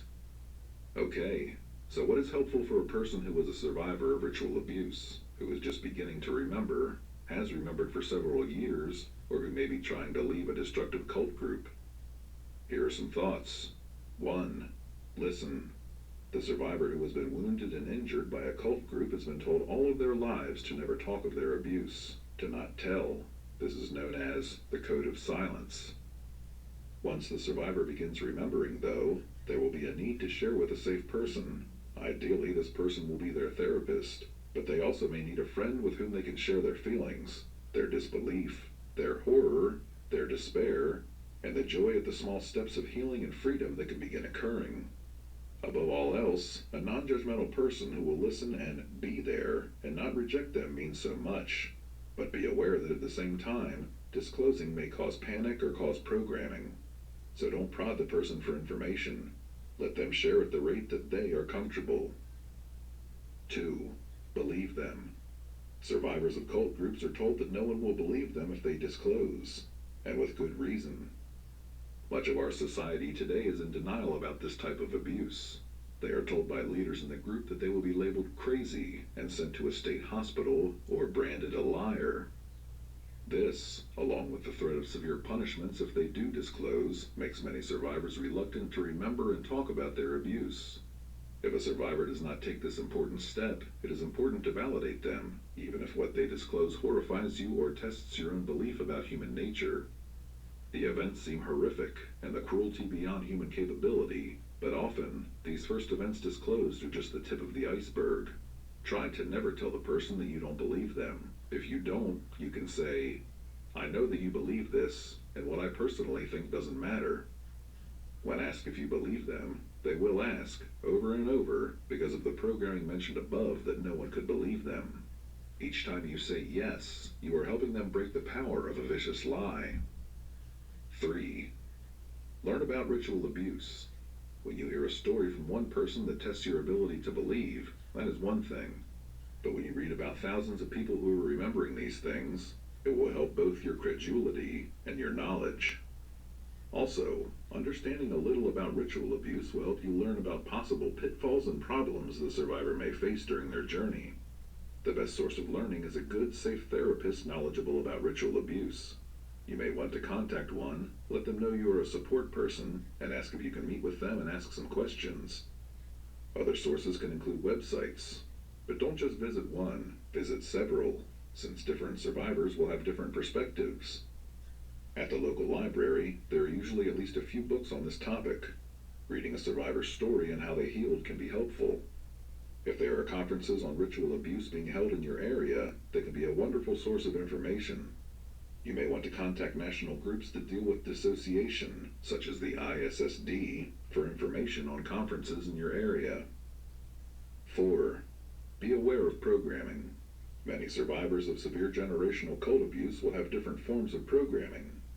You do not need to be an expert on programming to be a support person, but being aware that self-harm and suicide programming, as well as the desire to recontact the cult, contact programming, may be present is important. If your friend states that they are feeling that they might self-harm, suicide, or go to a cult meeting, and they believe that they cannot control the impulses, you need to have them contact their therapist immediately. They may need hospitalization if this urge is severe and a safe place to break the programming. Or the therapist may be able to work with them through outpatient in breaking the hold the programming has. If the person is recontacting the cult, letting them know they can have a good life outside the cult is important to break this programming. That going back will only hurt them, and that they can change old ways. 5. The importance of healthy fun. Having good, safe, fun times together, such as an outdoor barbecue, going to the mall shopping, or doing arts and crafts projects together for fun, are all things that can help a survivor who has been locked into an emotionally deprived lifestyle, one that makes them dependent on the cult. Littles may pop out, seeing a different reality that is not abusive for the first time in the survivor's life. Let them come out, and be aware that they may act much younger than the survivor's stated age. The healthier, safer, appropriate experiences these parts have, the faster healing will go, because littles often hold quite a bit of emotional power in a survivor's system. They will run inside to share what is going on, and soon other parts will come out to check out what is going on. In reality, they will be testing to see if the friend is safe, and if it is really true that they can have a non-abusive friend who isn't trying to use them. 6.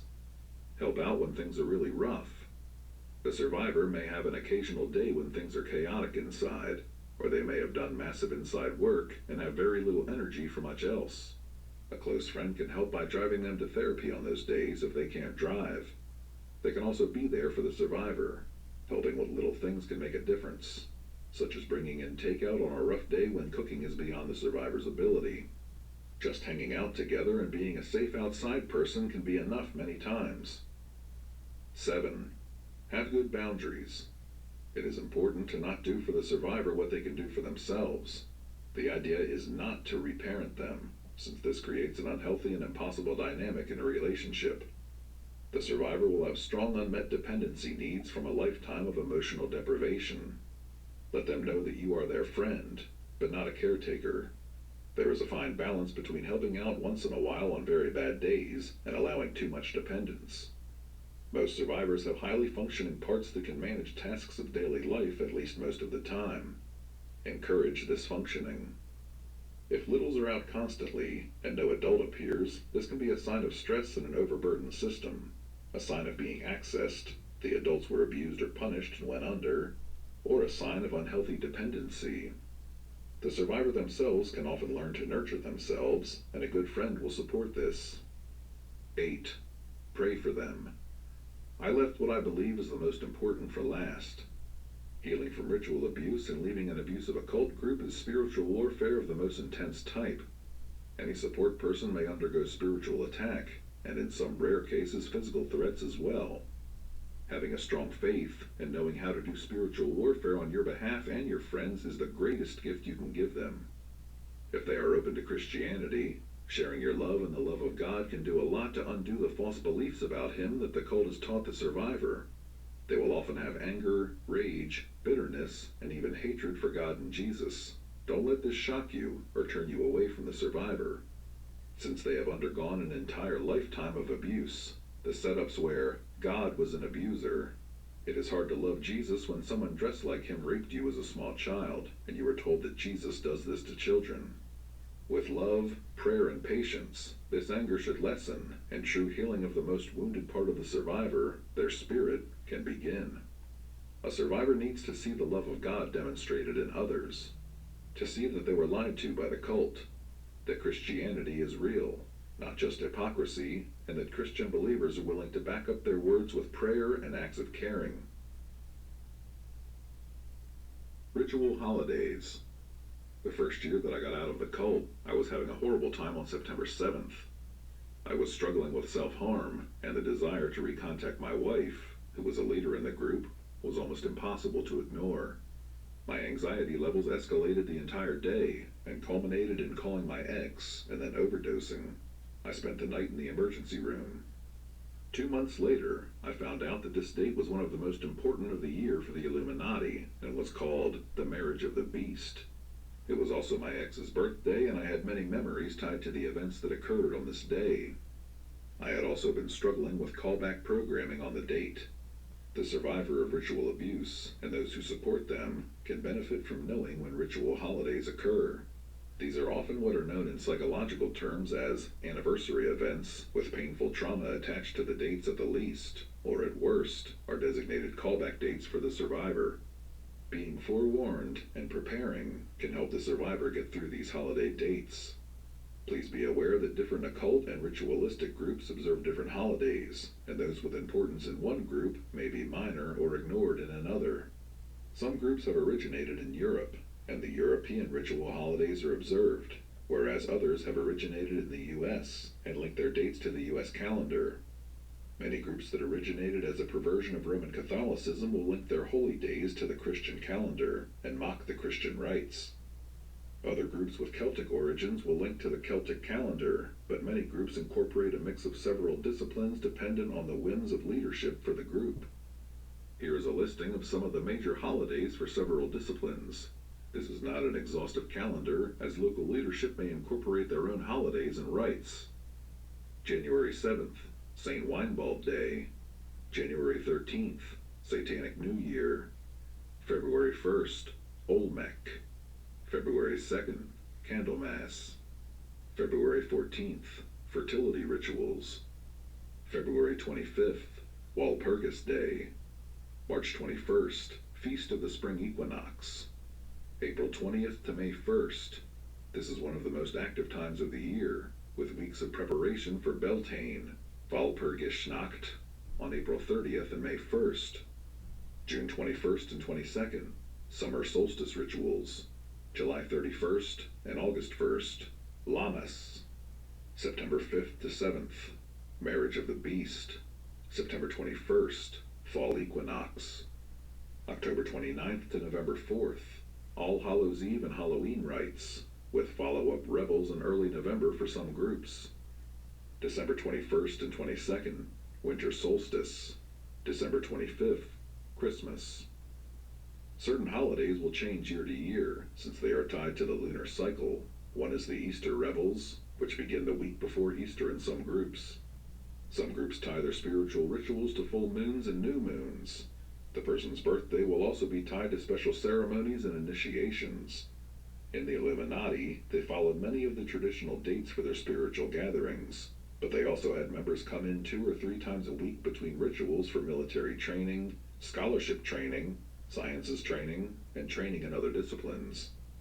The spiritual was only one part of the process, and was not that engaged in most frequently.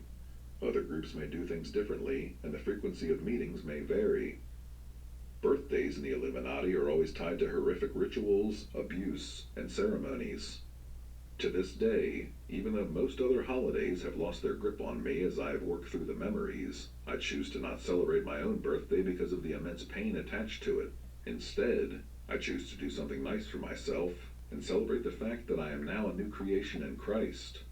For me, my true birthday is the day I was born again. Reprogramming the Mind, a book review. Trigger warning, explicit Christian content is discussed. When undoing the effects of a lifetime of abuse and traumatic programming, the survivor is faced with a daunting task. This task is the challenging of old beliefs that have been deeply held, core beliefs that were taught through setup after setup, thousands of experiences, and ground in with intense emotional and spiritual pain. This task has 2 parts. 1. Challenge the old lies. 2. And then begin to believe the truth. I call this process reprogramming the mind, although a better term would be believing the truth instead of the lies, since the process I am describing has nothing to do with traumatic programming.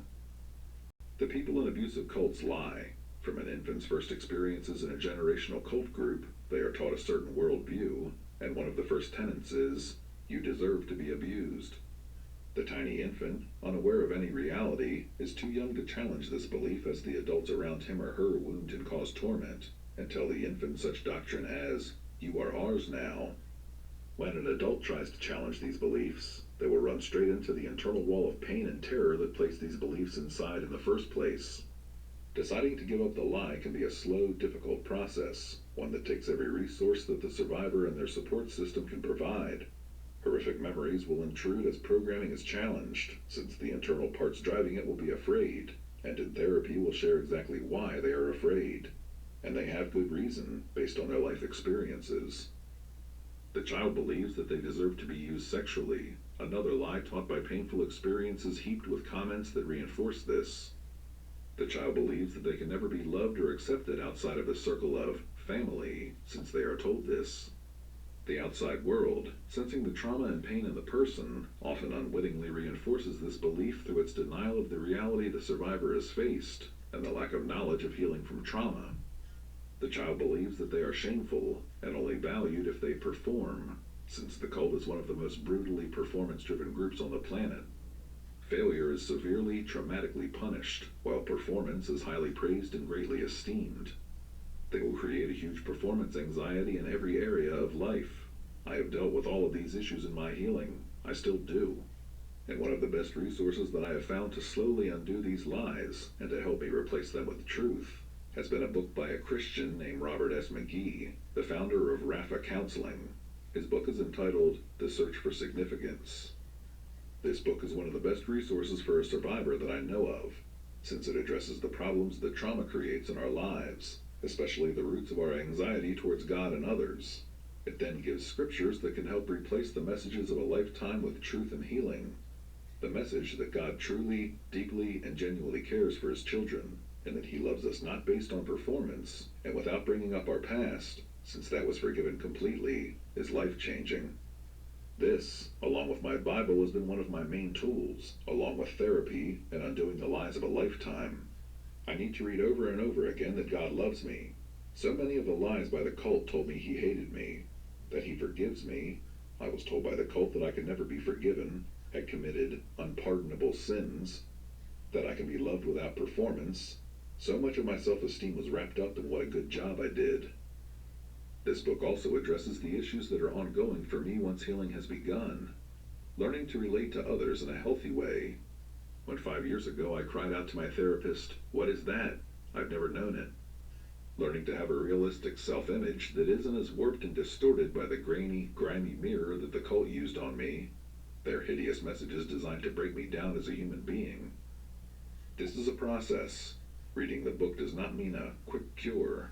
I have read it over and over the past 8 years, and I am still learning. It does not replace therapy. But it is so important when combating lies to have truth to replace it with, and this book provides that. I do believe that a deep level of healing from ritual abuse is possible, or I would not write these articles. I believe that with God's help and deep prayer, it is possible, over time, to replace the lies of a lifetime with truth. MK Assassin Programming. Because it is impossible to discuss programming without some mention of how it is done, please be aware that if you are a survivor of this type of abuse, that reading this information could be triggering. Please protect yourself and do not read it unless you are with your therapist or are in a safe place. One of the cruelest forms of training that a young child can undergo is the training to be an assassin, or to be able to cold-bloodedly take the life of another human being on order. In the Illuminati group that I was in, almost all of the children and teens had to undergo this part of their military training. The results are heartrending. The child must dissociate heavily in order to deal with both the ordeal of the programming and the possible demands that it places on their psyche.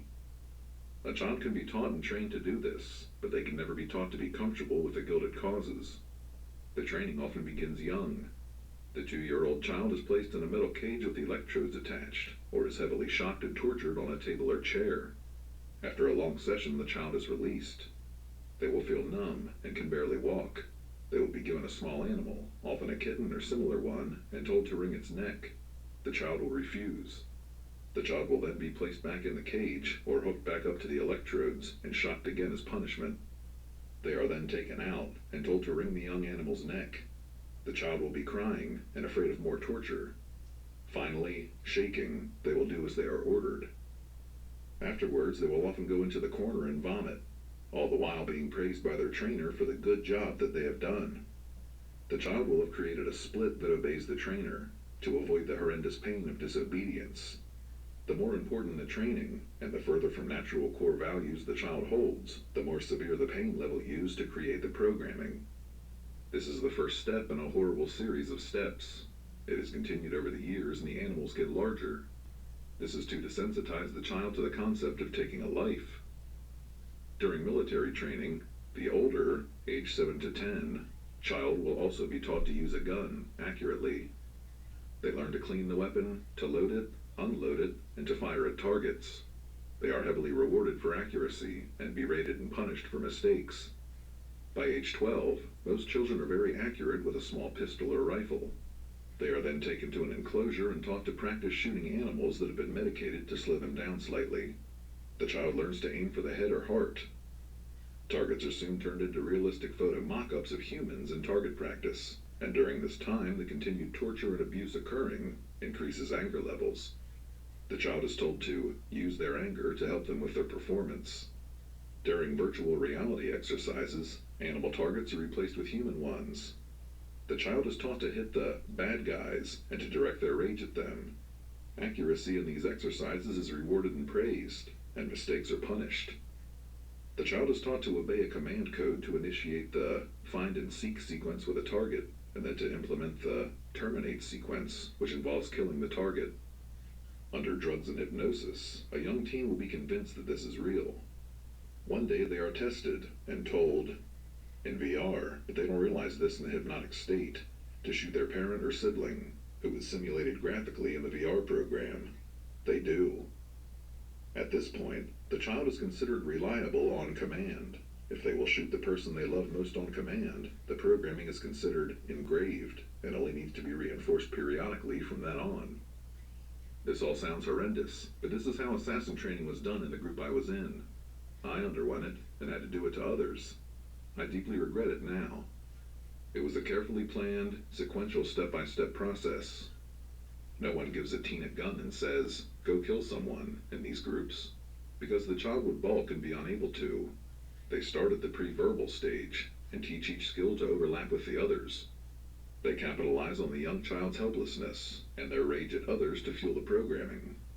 Many of the teachings were based on the MK Ultra research done by the CIA in the 1960s and 1970s. The Illuminati trainers were in close contact with Illuminists and military intelligence who worked on these projects, such as Colonel Aquinos, Sidney Gottlieb, and Alan Dulles, among others. This knowledge of how to condition a subject was passed out among trainers in the different groups and implemented, with modifications based on age. The children in the Illuminati are expected to perform tasks such as this in steps, and move up to the next level when they can demonstrate proficiency. A military commander will ask a team leader to kill someone in front of the others with their bare hands to demonstrate loyalty and obedience. This team will be given higher status and awards for doing this quickly and well. This type of programming can be undone with time, therapy, and concerted effort, and especially prayer to resolve the horrendous traumas that it involves. No human being should ever be forced to do these things or to undergo this form of training. It causes massive dissociation and intense grieving when the person realizes that they have done these things. It has helped me to realize I had no choice at the time. When I was a young child, those older than I forced me to. Alters created who learned to accept or even enjoy this training were created out of the need to dissociate and escape psychologically from this horrendous trauma, and those parts hold deep pain and wounding. I can grieve before God and give him the pain and wounding of a lifetime of intense pain and guilt that these experiences caused, and no forgiveness. I have choices now, and have chosen to walk away from this type of activity. I can pray that others get out and escape this type of horrible abuse. I can express the anger and outrage that this intentional manipulation of me and others causes to God and find healing. The rage often fueled the abusiveness internally in the past, and as it decreases, the hold of the programming can also lessen. This type of programming is mind control at its most insidious, and healing is possible for it. It is a long, slow process, but worth working through. Overcoming denial. You know you're making all of this up. It isn't true. I certainly don't remember any of the things you are telling me. The speaker was my mother, 2 years ago, and she was telling me in no uncertain terms that she did not believe me. Her amnesia is intact and strong, protecting her. I had confronted her about the fact that she and I spent a lifetime in the cult, and that I loved her and wanted her to get out. I had told her specific names of people we both knew in this phone call, the first time I had spoken with her in a year. Mom, you're dissociative. That's why you don't remember, I told her. No, I'm not. Nothing happened, she maintained. I decided to blast at her denial a little. She knew that I had never studied or heard German consciously in the daytime, although she had spoken it to me at night since I was very young. She did not consciously know or understand it at all. Then why can I speak German now that I've integrated with my back people? I asked her in German. I've never studied it, you know that, or heard it. I studied Spanish and Latin for my languages in school. There was a pause. Maybe you're psychic and learned it telepathically, she answered. My mother had to maintain her denial, even then, and come up with some explanation for the unexplainable. But how did she understand my question, which was in German, to her? My son is integrating quickly now. He had almost 100 inside people when he first came to live with me 2.5 years ago at the age of 10. The Illuminati fragment their children heavily from infancy on, and now he was only about 15. Lately, he has told me the real David, the core child, has been coming out and experiencing life. I am thankful to God that he is young enough that he could heal, and try not to feel jealous that it has been easier and faster for him than for me. His therapist told me why it is easier for him the other day. Your son feels safe now, and he has not one, but 2 parents validating him and saying they believe him when he comes to them. This means he doesn't have to spend a lifetime overcoming parental denial, and that's one reason he is healing so fast. I have never ever told my son that he is making it up when he deals with memories. I pray with him and ask God to heal the memories and to bring security to my son, and to fill the painful areas with the knowledge of his love and mercy. I pray for blessing on both of my children, and God has been faithful to answer. My son no longer has nightmares at night, has made good friends at school, is active in sports, has better grades than 2 years ago, and tells me he is happy. The last is the most important to me. I believe that denial is a larger barrier to healing. Often, when a survivor begins to recover memories, they will go to family members for validation or to confront them. They are frequently faced with invalidation, denial, or even verbal abuse from those same family members, who need to maintain their own denial to protect themselves from facing painful truths. You're crazy. You're sick. You have a sick imagination. How can you make these things up? You need help. And more cruel phrases are thrown at the person whose amnesia is beginning to break, from those who want them to maintain it. After all, if one person starts remembering, then others might, and the others in the family system might not be psychologically strong or healthy enough to remember. I think one of the saddest realities is that it takes more psychological integrity, honesty, and truth-seeking to remember something as painful as ritual abuse. Yet the person who is remembering is told the opposite by family members unwilling to face their own pain. The disapproval of family members is extremely painful, and is enough to cause some to doubt the reality of their own memories. Maybe I am making this up. Otherwise, why don't they remember? The survivor thinks. Or, I love my parents, siblings, cousins, and I don't want to hurt them. What if they're right? When memories are first recovered, they often come in flashes that last a second or two, are vague, and may seem unreal to the person remembering. Add the messages from others that is loud and clear. It is not okay to remember, and the survivor may shut down. Denial may also come from within. It is a basic protective mechanism when a person is confronted with pain. How often do we consciously deny our own faults? It wasn't my fault. I was having a bad day. Or, everyone was against me, to protect our own self-image. The more painful the blow to the self-concept, since people desperately want to maintain an image of themselves as okay, the greater the need to deny. If events that a person went through destroy their ability to accept themselves as a worthwhile human being, and ritual abuse does this to the maximum, then they will need to deny that it occurred in order to function in daily life. This is one reason why once the denial is let go of, functionality may temporarily falter in the survivor as they process the horrendous truths of a childhood filled with pain. It is also why denial can serve a protective function and should be let go of slowly, carefully, with the help and support of a competent therapist. Some protective denial in the early stages can be good, as long as the person does not recontact cult members, since it allows the memories to come forward slowly and in an amount that is easier to manage. Denial may also be programmed in. This is done from early childhood when the child is taught methodically in a calculated manner to disbelieve what they are seeing in front of them, and to create alters who will deny and punish severely if the person does not deny the ritual abuse. This may be linked to suicidal or flood programming as well. I had an inside part who was known as forced denial, created when I was 2.5 years old. His only job was to ensure that I would deny that I had ever been abused, even when confronted with overwhelming evidence that it had happened, such as physical scars, court records that indicated abuse in early childhood, and validation from some family members. I would go through a horrendous abreaction early in my healing process, after screaming, raging, and crying my eyes out from the pain, and then FD would come out and calmly announce, "It's okay, nothing happened, I am making this all up." He believed he was protecting my life, since there was suicide programming that kicked in if he didn't do his job, as well as violent protectors who would destroy him. He would be calm, but sweating heavily as he denied, until the day he realized that his job was no longer needed, and that those who used to punish him, and me, no longer needed to act out. Overcoming denial may mean overcoming a lifetime of training to deny, and the intense fear of punishment if the person doesn't.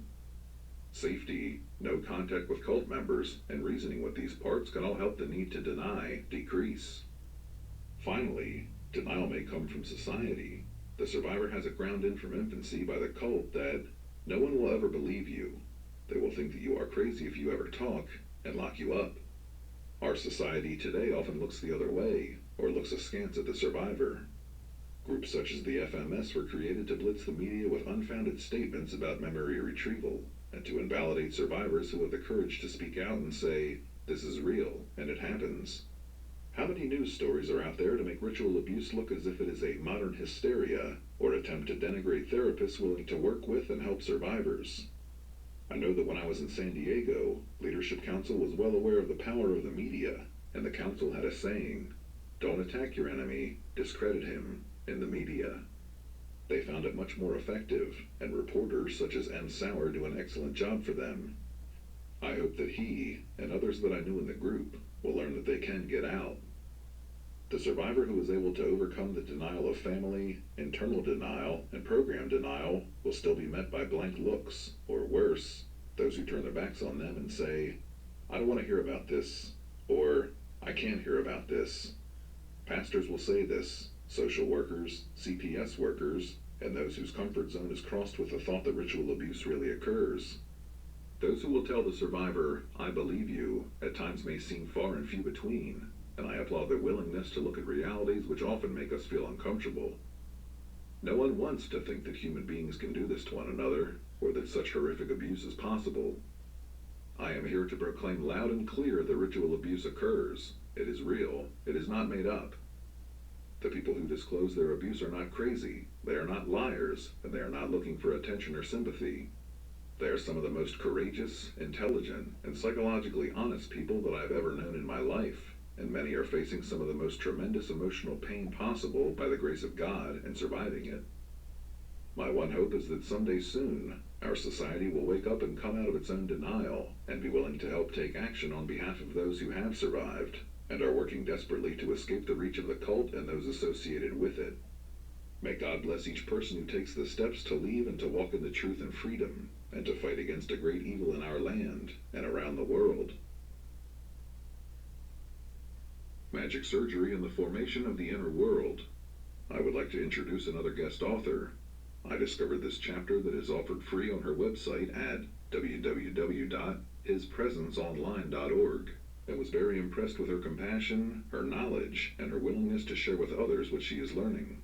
The author is Patricia Baird Clark, and she is a counselor who works with ritual abuse survivors. She is also a strong Christian, and much of what she has found out correlates exactly with things that I have found out internally on how things were done. My hope is that this chapter will be helpful to you as well. From Chapter 9, Magic Surgery and the Formation of the Inner World, by Patricia Baird Clark. In this chapter, we will be addressing that which we can expect to encounter in a person who has been satanically, ritually abused to a state of high complexity. These individuals will most likely be born into a family practicing Satanism for generations, with abuse beginning in the womb. Not all satanically, ritually abused persons will have the structures and complexity we will be discussing here. However, we should expect to find these things in highly complex multiples, and these individuals are not at all rare. Persons called to minister in satanic ritual abuse will encounter these individuals and will need a working knowledge of the things discussed in this chapter. Most, if not all persons with this much complexity will be women. Therefore, I will use the female gender throughout this chapter. Satanic ritual abuse and the resulting formation of multiple personalities create an inner state of incredible complexity. The following concepts will seem bizarre or surreal to those of us who are learning about this for the first time. However, we must remember the extraordinary concepts outlined in this chapter represent these persons' only perception of life and reality. Everything they say must be treated with respect and with serious concern, no matter how illusory it may seem to us. As stated previously, the Old Testament Hebrew word for evil is ra, from the root word ra'ah, meaning to spoil by breaking into pieces. Through many torturous rituals, the soul is split into numerous parts which we call alters, aka alternate personalities. Demons are summoned and placed inside to keep the parts separated and alone, and accessible to the victim. Negative emotions and specific cult jobs are assigned to each altar.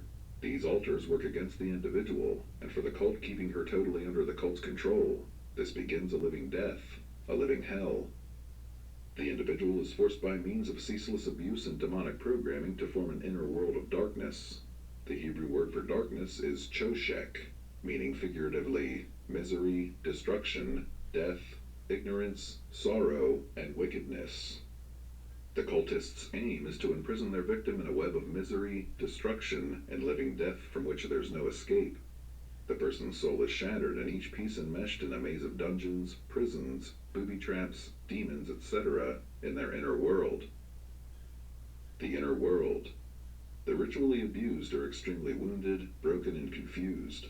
Most of them don't understand what has happened to them. All they know is they are hurting and need help. Our only understanding about what the cult does and why, we learn from these dear, hurting, confused people.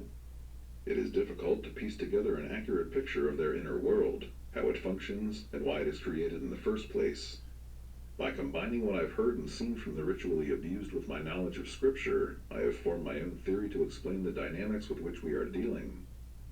We know from Scripture that we have a spirit, a soul, and a body.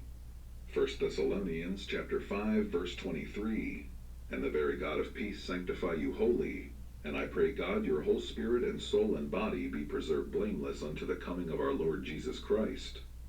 In Genesis chapter 2, verse 7, we are shown how we were created in our three parts. "And the Lord God formed man of the dust of the ground, and breathed into his nostrils the breath of life, and man became a living soul." The breath of God became man's spirit. When the breath of God came into contact with the man's body, a soul was formed. These three components are joined within us. In Hebrews chapter 4, verse 12, we read that Jesus, himself being the Word of God, does at some point separate the soul from the spirit. "For the Word of God is quick and powerful and sharper than any two-edged sword, piercing even to the dividing asunder of soul and spirit, and of the joints and marrow, and is a discerner of the thoughts and intents of the heart."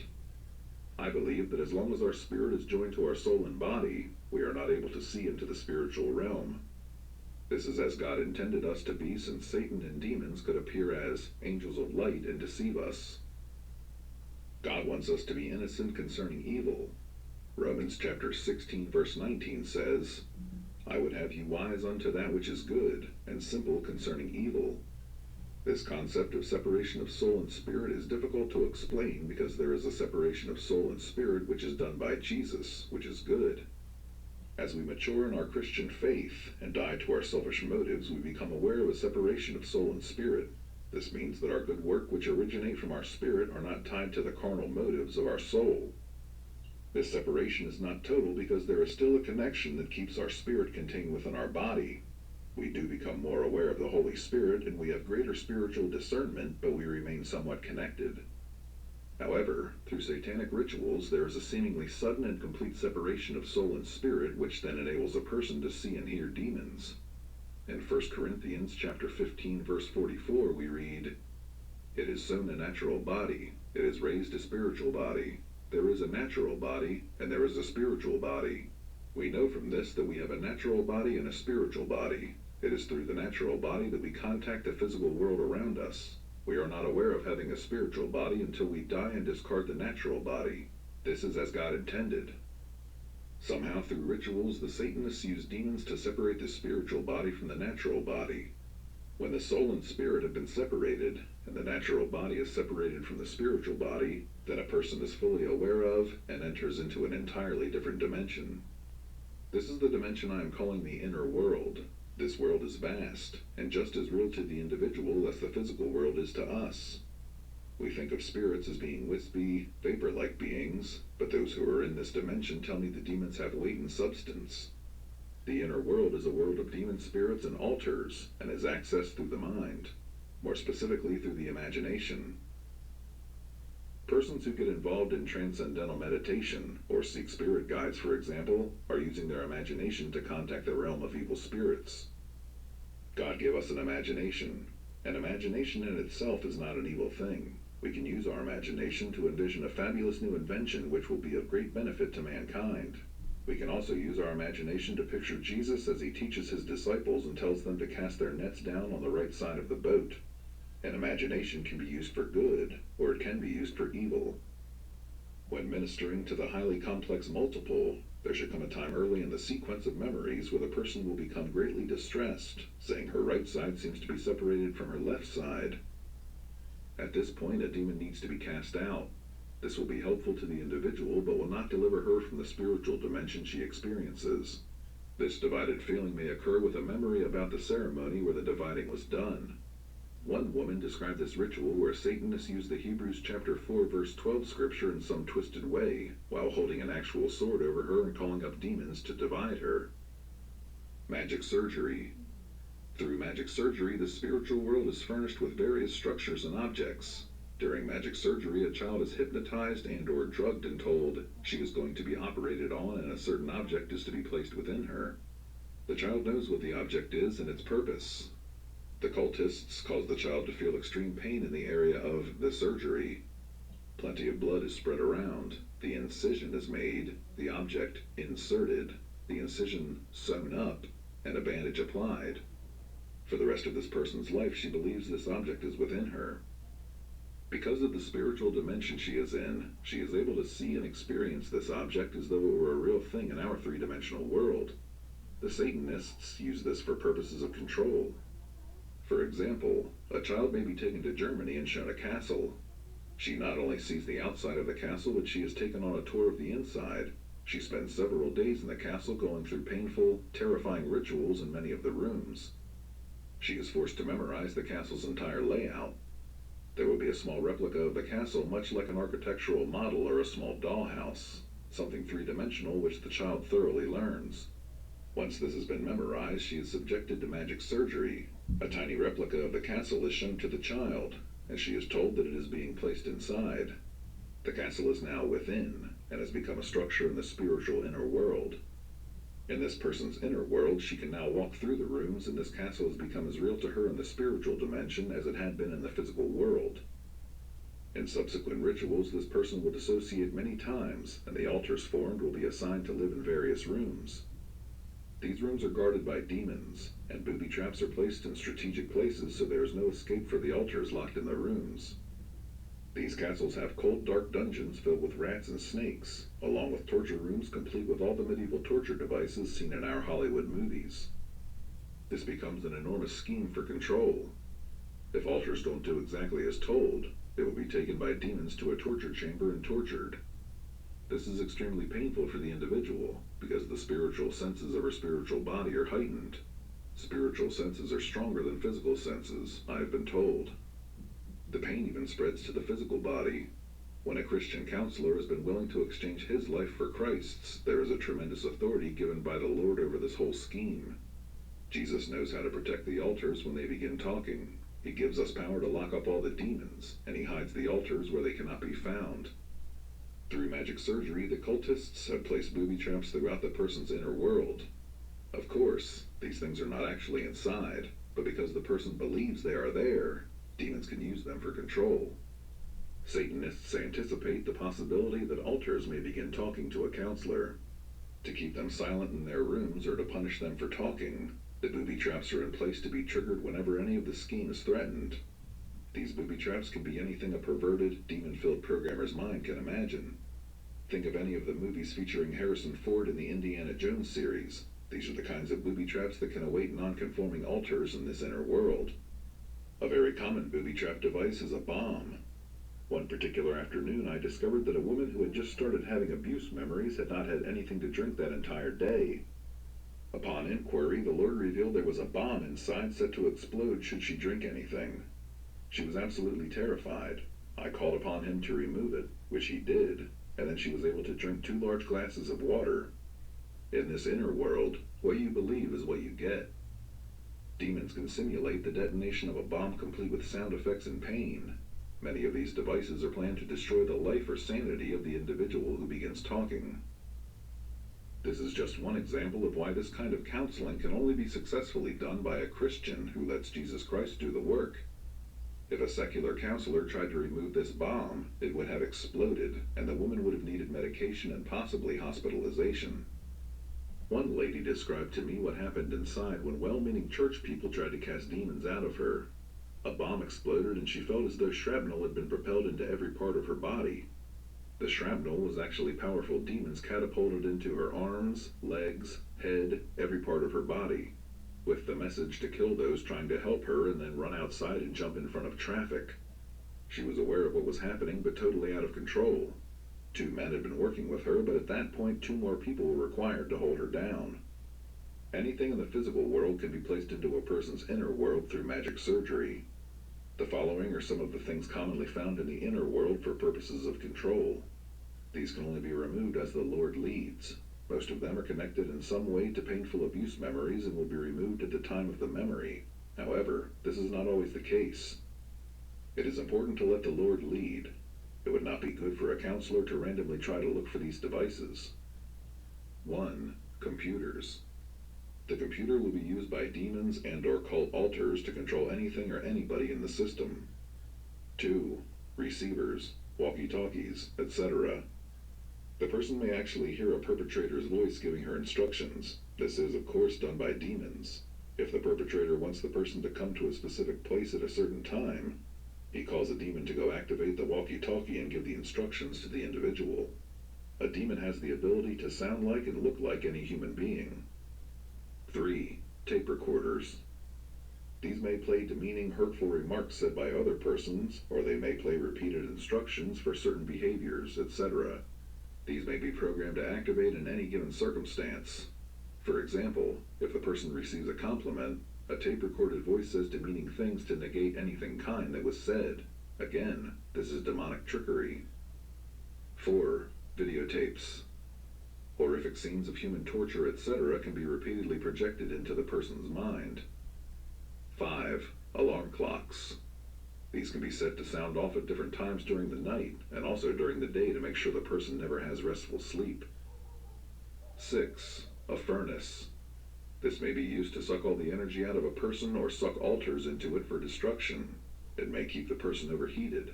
All of these are to keep the individual traumatized. 7. Mazes. Altars are often trapped behind mazes. Jesus is able to bring them out and destroy the maze. These are only a few of the things that are commonly found in the inner world of the SRA. The possibilities are endless because anything in the physical world can be transformed into the inner world through trickery and magic surgery. The origin of altars. For those persons born into families embroiled in generational Satanism, the abuse begins in the mother's womb. A fetus can be abused in many ways. For example, electric shock, needle jabs, bricks dropped on the mother's belly, raping the mother, etc. We assume a fetal monitor is used to measure the baby's heartbeat. When the heartbeat accelerates and then suddenly drops significantly, the baby has dissociated within the womb. The cultists try to get 6, 13, or even 18 splits in the womb, since these are satanic numbers of power, but they are not always successful in getting these desired numbers. Each split in the womb then becomes a seed, which will be further split to populate a layer of personalities within the inner structure of the person's psyche. The structure of the inner world. The altars and furnishings of the inner world are not randomly placed. There is a basic structure into which each person or object is directed.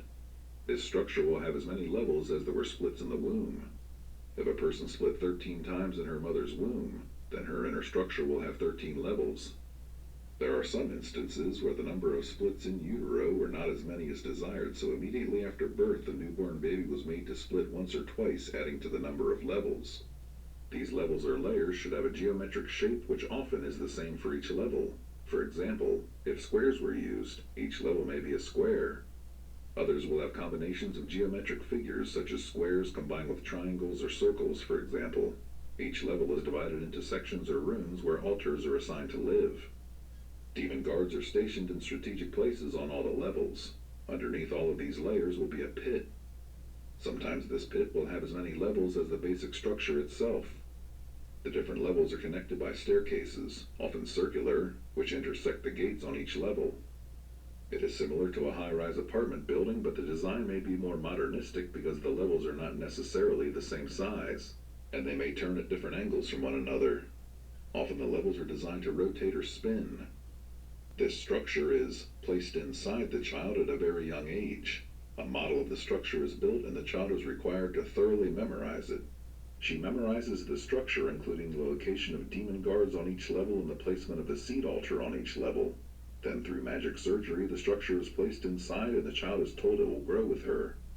During this surgery, the child believes that she has been cut from her throat down to her lower abdomen, and this structure then fills the entire trunk of her body. Each altar formed through splits in the womb is assigned to a particular level. This altar on each level becomes the seed which populates through splitting that particular level of the structure. The top level of the structure is called the presenting level. This is where altars that perform the tasks of daily living are housed. They are the ones who clean the house, go to work, take care of the children, communicate with the outside world, etc. These altars are often unaware of each other until it is revealed to them through counseling. They know nothing about the others on lower levels or that lower levels even exist. Upper-level altars were formed by the victim for the purpose of coping with the challenges of everyday life and are sometimes called the home system. The presenting level will most likely have a small number of altars, perhaps as few as 7 or 8. The area of this level will be the smallest of all levels. Progressing down through the structure, we should expect to find increasingly larger and more densely populated levels. It is common for lower levels to have hundreds of altars. The lower the level, the more committed to darkness the altars will probably be. Cult altars living on the lower levels know all about the upper layers and are able to take control of the entire system. Those altars who are the most powerful and committed to darkness are on the lowest level. When lower-level cult altars want to take over the body, they come up through the gates, give a password to each demon guarding the gates, and proceed to the top presenting level. The home system altars have no ability to resist the cult altars and are forced to do whatever they are told. Cult altars may take a home system altar down to a place of torture as punishment for talking or any other infringement. After a time of ministry, it may be helpful to pray and ask the Lord to seal the gates so the lower-level altars and demons cannot come up to the presenting level and cause trouble. This is not a formula. God has led me to do this with some persons, but with others he has instructed me differently. We must be open to the Lord's guidance. Kinds of altars. Altars can be anyone or anything according to the desires of the programmers or according to the needs of the person. Someone who has been abused to this complexity knows only one coping mechanism: dissociation. By this means, the cult purposely creates altars for their evil designs, and the survivor on her own creates altars for coping with life. Therefore, some altars will be cult altars with specific cult-designated jobs, and some altars will be helpers with jobs assigned by the abused person. There will also be altars who do not fall into either category, which we will discuss later. Cult altars were formed by the cult through rituals and torture to carry out the purposes of the cult. They have various duties such as teaching, storing information, performing rituals, taking her out to rituals, calling demons to her, storing satanic power, blocking Christian counseling, managing programs, etc. In a highly complex multiple, there will be numerous altars assigned to kill the survivor should she find effective Christian counseling that begins setting her free. Cult altars are given an identity by the cult complete with their own assigned physical characteristics. The survivors may be middle-aged and overweight, but an altar living within the same body may believe she is a teenager with a svelte figure. Cult altars work against the well-being of the individual even to the point of trying to kill her, so it is often necessary to tell them they inhabit the same body. This they often vehemently deny, even saying demeaning things about the person's physical appearance and personality. At this point, it is helpful to have them look into a mirror to prove to them they were deceived by the cult. It is common for them to proclaim that the mirror is a trick which they have been warned about. I will tell them to stick out their tongue while looking in the mirror. This will often convince them they were deceived. Many of these will gladly relinquish their assignment of murder when they realize they will be committing suicide. Satanists access the cult altars through the use of triggers such as code names, flashing lights, beeps, numbers, etc. Through abuse and programming, the survivor actually becomes much like a human computer, accessible to anyone who knows the program and the access codes. These altars can also be activated by other means. Some altars are activated by demons which the cult sends forth from their rituals. Other altars were formed and programmed years ago to become active on a certain date. For example, if the cult decided the person was to die at age 50, altars with the assignment to kill her would become active when she turned 50. Cult astrologers have known for eons when certain heavenly phenomena would occur. For example, a full moon on the same day as a lunar eclipse occurring on Friday the 13th, which happened in March of 1998, was anticipated by the cults for many years. Certain altars may have been assigned to come forth on that day and take the person out to a ritual where these altars were to perform certain functions.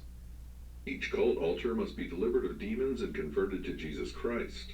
This is usually accomplished within 15 to 30 minutes, more or less.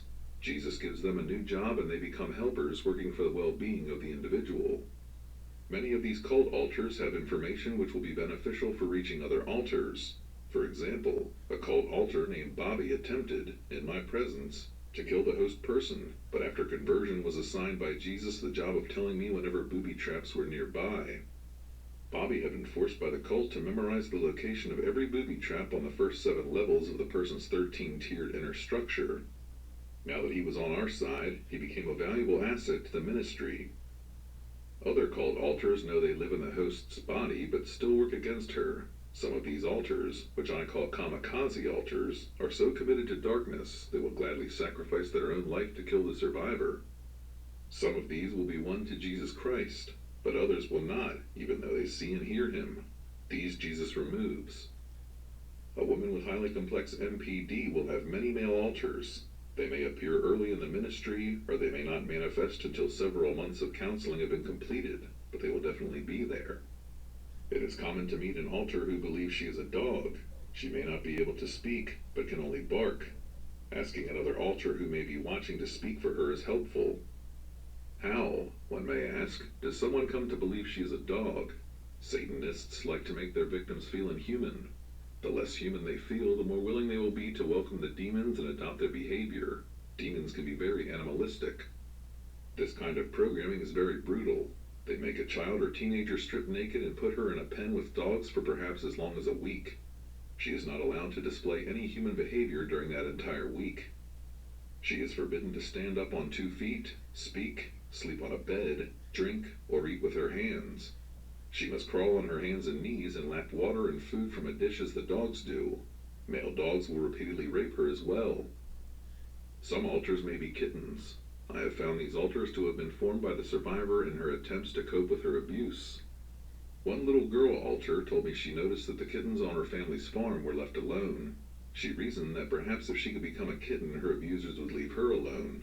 Some of these altars will speak as well as meow, but others will require someone else to speak for them. Once I was ministering to a kitten altar who would gently meow and rub her head against my shoulder.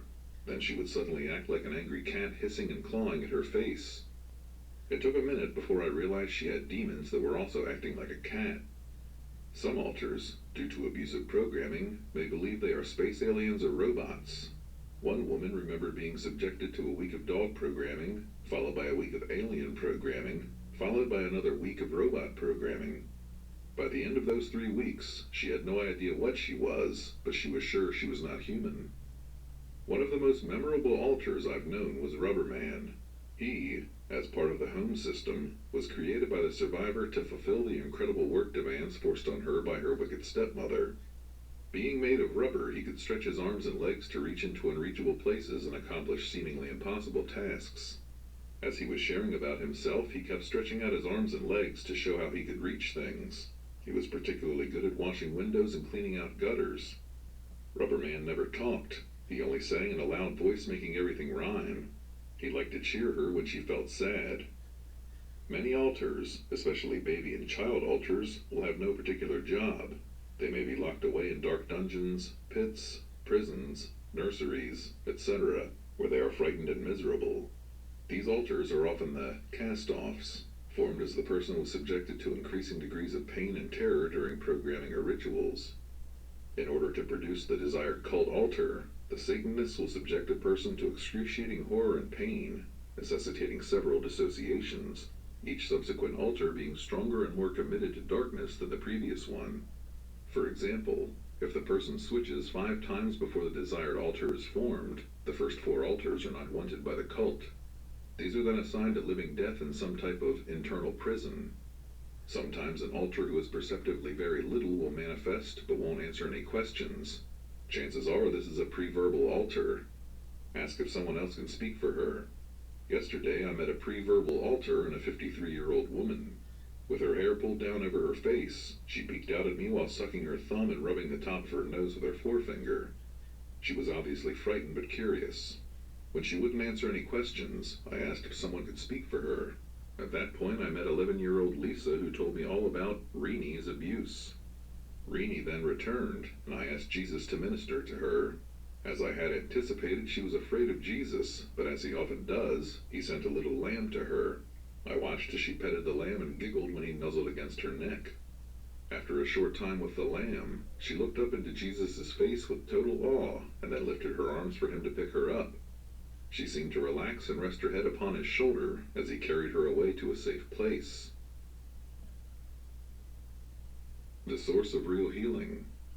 I am often asked, why have you chosen to write so openly on the topic of ritual abuse and mind control? Translation, are you nuts? A secret worker for the cult giving out disinformation? Do you have a secret death wish if the information you share is accurate? I have chosen to be vulnerable and share my own memories and experiences for several reasons. Not because I am inviting harm from the group I left. I want to expose them as liars. Not because I am nuts, but because I am healing. Not to disinform, but to help others. I know how lonely the healing process can be. I know how often what a survivor reports to their therapist or their supporter seems unbelievable, and the survivor, and sometimes the therapist as well, wonders, is what I remember really true? Can people really do this to each other? Or the need for validation. Early in my healing, as I remembered names and dates of information that seemed incredibly cruel, I wanted to know that I was not alone. It was hard. I would ask my therapist, have you ever heard of this before? And honest person that he was, he would respond, no. This was from someone working with a group that specialized in ritual abuse. In fact, the head of the program once took me aside and said, you know more than my own therapist about this. I had already figured that out. If by sharing a little of my own healing journey, it helps others understand ritual abuse better, governmental mind control, and the process of healing, then the articles will be worth it. If it helps one survivor break through programming and heal, it is worth it. People ask me, why are you dead? As in, why hasn't the cult come and gotten you and punished you for writing what you do? My answer, because they are not all powerful as they claim. They are out and out liars. Because I have safe outside accountability, and because I am in ongoing therapy with an excellent therapist, and because of the true source of healing, which I will share here. One of the most difficult tasks for a survivor of severe cult abuse and mind control is overcoming a lifetime of lies. I was told when part of the group that the Illuminati would run the world, that they were on the verge of a complete takeover, that everyone was just a helpless pawn who would either help them or be crushed. But the Word of God has an answer to this in Psalm 2, one of my favorite psalms. Why are the nations in an uproar, and the people devising a vain thing? The kings of the earth take their stand, and the rulers take counsel together against the Lord and against his anointed. Sound familiar? Rich kings and rulers plotting together to rule and fight against God? But look how God views them. He who sits in the heavens laughs. The Lord scoffs at them. Then he will speak to them in his anger and terrify them in his fury. But as for me, I have installed my king upon Zion, my holy mountain. God sees the plots to rule the world as laughable, and the end result worthy of his derision. Mankind may take plans to wrest control of the world, but in the end, God has his ruler appointed, and there is nothing that the Illuminati, the NWO, the CIA, or any other group can do to change this fact. This takes a lot of the fear away. God wins. We know that no matter what happens temporarily, God will allow his Son to rule as our true King throughout eternity. And my favorite verse at the end of this psalm shows where true healing comes. How blessed are all who take refuge in him. In my own life, true healing has come as I cried out to God for his comfort. To be honest, much of the horror and pain that I experienced as a young child goes beyond belief, and psychology cannot heal it, or bring comfort or sanity. Yes, outside support helps, but the greatest source of my own healing has been running to God and asking for his help. When I have struggled with suicide programming inside, I have cried out to heaven for strength and faith, and that it would break. It did. When psychotic programming is kicked in, and I have lain in bed for hours, shaking, teeth chattering, with terror beyond belief that was unrelieved even by spiritual warfare, only crying out and asking Jesus to hold me in his arms has brought help. It drew me closer to him as well. When I feel alone, because I cannot at this point safely have contact with my mother or family of origin, only the knowledge that I have a Heavenly Father who loves me can help fill the deep ache inside. When my own children have shared their own pain, weeping because of the horrific abuse that they endured, only the love of God through the Holy Spirit could help me pray. God, I hate what I did to my children, but help me to forgive. I hate what the demonic did to myself and my children, but I want to forgive those who hurt me. This is a process with ups and downs, and I come to God and give him my feelings, or even my despair that I am numb and can't feel at times. But when depression threatens to blanket me, I remember that blessed are those who take refuge in him, and I go to the real source of healing, the only one that I have found, the one who loves me and cares for me, who truly understands what I and others have been through. There is no condemnation in his love. There is forgiveness for my past. There is no judgment for my being needy, weak, exhausted, or fighting intense emotions as I battle old messages and programming. Instead, there is a still, quiet comfort that is the rock beneath, and the source of sanity when I remember the insane. And this is where I find my courage and the ability to write what I do, in the hope that it will bless and help others as well on their healing journey, because it is a lonely journey, but I am not alone. Near-death experiences. Near-death programming. This is part of an ongoing series on complex programming that I am writing as an outline for a sequel to my first book, Breaking the Chain. In this article, I will be discussing one of the most traumatic forms of programming that a survivor can undergo. This programming involves the use of near-death experiences. The Illuminati have studied human neurophysiology for years, and the effects of traumatic conditioning on the human brain and psyche. In their search for better and more reliable methods of ingraining programming, they have utilized research from a variety of sources: governmental agencies, totalitarian regimes, and their own experimentation that is ongoing on a continuous and secretive basis. But some of the foundations for this type of programming have been in place for centuries. One of the oldest rituals that the Illuminati utilize is the resurrection ceremony. In fact, the phoenix, symbol of death and new life, is one of their highest symbols and symbolizes the coming of the new order and its leader. How is resurrection programming done, or its variations? I will share what I have undergone and or witnessed. A young child of around 2 or 3 will be very heavily traumatized during an occult ceremony.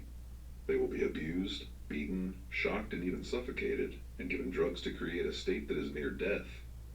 The child will almost always at this point feel that they are suspended above their body, watching the unconscious body beneath that has been tortured to the point of being near death. There will always be medical personnel involved in programming at this depth, who are skilled at monitoring the child's physical state and of resuscitating them. Resuscitation equipment and medications are on hand at all times. The child in this extremity will have their deepest core called out at this point and brought to consciousness in extreme pain. They will then be told that they have a choice, to face certain death, or to choose life if they will invite a powerful demon inside. The child chooses life. The demon enters, the child goes unconscious, and then awakens later in clean clothing and a soft bed with healing ointments on. They are extremely weak and shaky and are told by a kind, caring, soft-voiced woman or man that the child had died, but the demon brought them back to life, that they owe their very life and heartbeat to it and those who saved them. The child is also told that if they ask the demonic entity to leave, that they will revert to the near-death or dying state that they were in when it made its entrance. This is one type of near-death experience used to control and terrify a very young child, and to force it to accept a demonic spirituality under the most traumatic and coercive circumstances imaginable. The child feels marked and chosen for life by this experience, and it profoundly influences the child's core beliefs about him or herself and their deepest reality. It is also one of the most horrible manipulations of a young child that can occur, and is designed to take away their free choice or will. Another form of near-death programming will occur in a situation that has often been called governmental mind control, but which I always viewed as linked to the Illuminati programming, since the trainers and scientists in each crossed over from one to the other and shared information. For example, at Tulane Medical Center, nearby was a place known as the Institute. The Institute was involved in experimentation and mind control techniques put in under the most extreme circumstances, including at the point of near physical death. For some of this programming, a subject, how I hate that word, used by trainers to emotionally distance themselves from the fact that this was a human being, with feelings and emotions being worked on, would be in a hospital ward, isolated from others by blank gray-white walls. The subject was tied down by 4 points, and also across the waist and neck. They were then wrapped in a cocoon-like manner with soft gauze to limit movement or any feeling or sensation in the limbs. Usually, subjects were fed intravenously and then underwent severe sensory deprivation, broken by bombardment with extremely loud noises. A darkened room would be broken by glaring white lights in the middle of the night, and the subject loses orientation of night or day. The subject, when near breaking, is then shocked heavily and drugged. They may be placed temporarily on a respirator and given paralytic drugs. The anxiety level reaches extreme points as this abuse continues, and I had heard of people literally having a heart attack from fear at this point. The person is drugged and shocked again, and then told that they are dying. They watch their body from above, and are actually glad that finally release will come from the days of torment at this place. At this point, a trainer with a kind, soothing voice will come in and repetitiously say, "You deserve to live. I won't let you die. You owe your life to me." Recorded messages are also played over and over, repetitiously at this point, which describe the subject's future destiny for family, etc. Finally, slowly, the subject is allowed to awaken, to come out of unconsciousness with a constant message of being reborn for the family group being played. Kind-faced people soothe the subject as they recover from this hideously traumatic programming sequence. The person feels insanely grateful to be alive, to be released from the horrors of the days when they lay near death in the Institute, and will cling like a pre-verbal child to the adults around them. They are extremely vulnerable at this point, and extremely receptive to the messages placed in under trauma. I should know, I was a subject at the Institute as a child in the 1960s and early 1970s, and later visited as an adult as a consultant. This is deep-level programming put in under extreme circumstances, and the fear level for the survivor when they begin to remember this type of trauma can be extremely high. I wish I could whitewash it, say that it isn't this bad, but it is. I know that this may stretch the believability of some people, but this type of programming really, truly occurs, along with other types of sophisticated mind control methods. Near-death programming has many variations. I have only touched on 2. There are other forms as well. Programming put in, when in a near-death state, will be at core level, since the survival level at that point touches the person's core, no matter how well protected. The person who has undergone it may believe that if they try to break it, they might die. that they will enter a near-death state, that their heart will stop. I went through all of these fears and more when dealing with this type of programming inside, and to this day I struggle at times with the residual terror it left. The lies ground in at this almost unconscious state will be believed deeply at a core level, since the child undergoing it is desperately needing to believe the adults who literally hold the power of life and death over them. The child has been completely broken down by the planned, horrific trauma and will embrace these messages at their deepest core as being true. This is why core beliefs and messages are so very hard to undo at this level. It means excellent support, a safe environment, and spiritual awareness and discernment, since the demonic stronghold will also be severe at this point. Help from a therapist knowledgeable about programming, and spiritual help from those who know about deliverance, is a vital part of therapy at this point. The survivor who reaches this level of programming inside will have reached core level.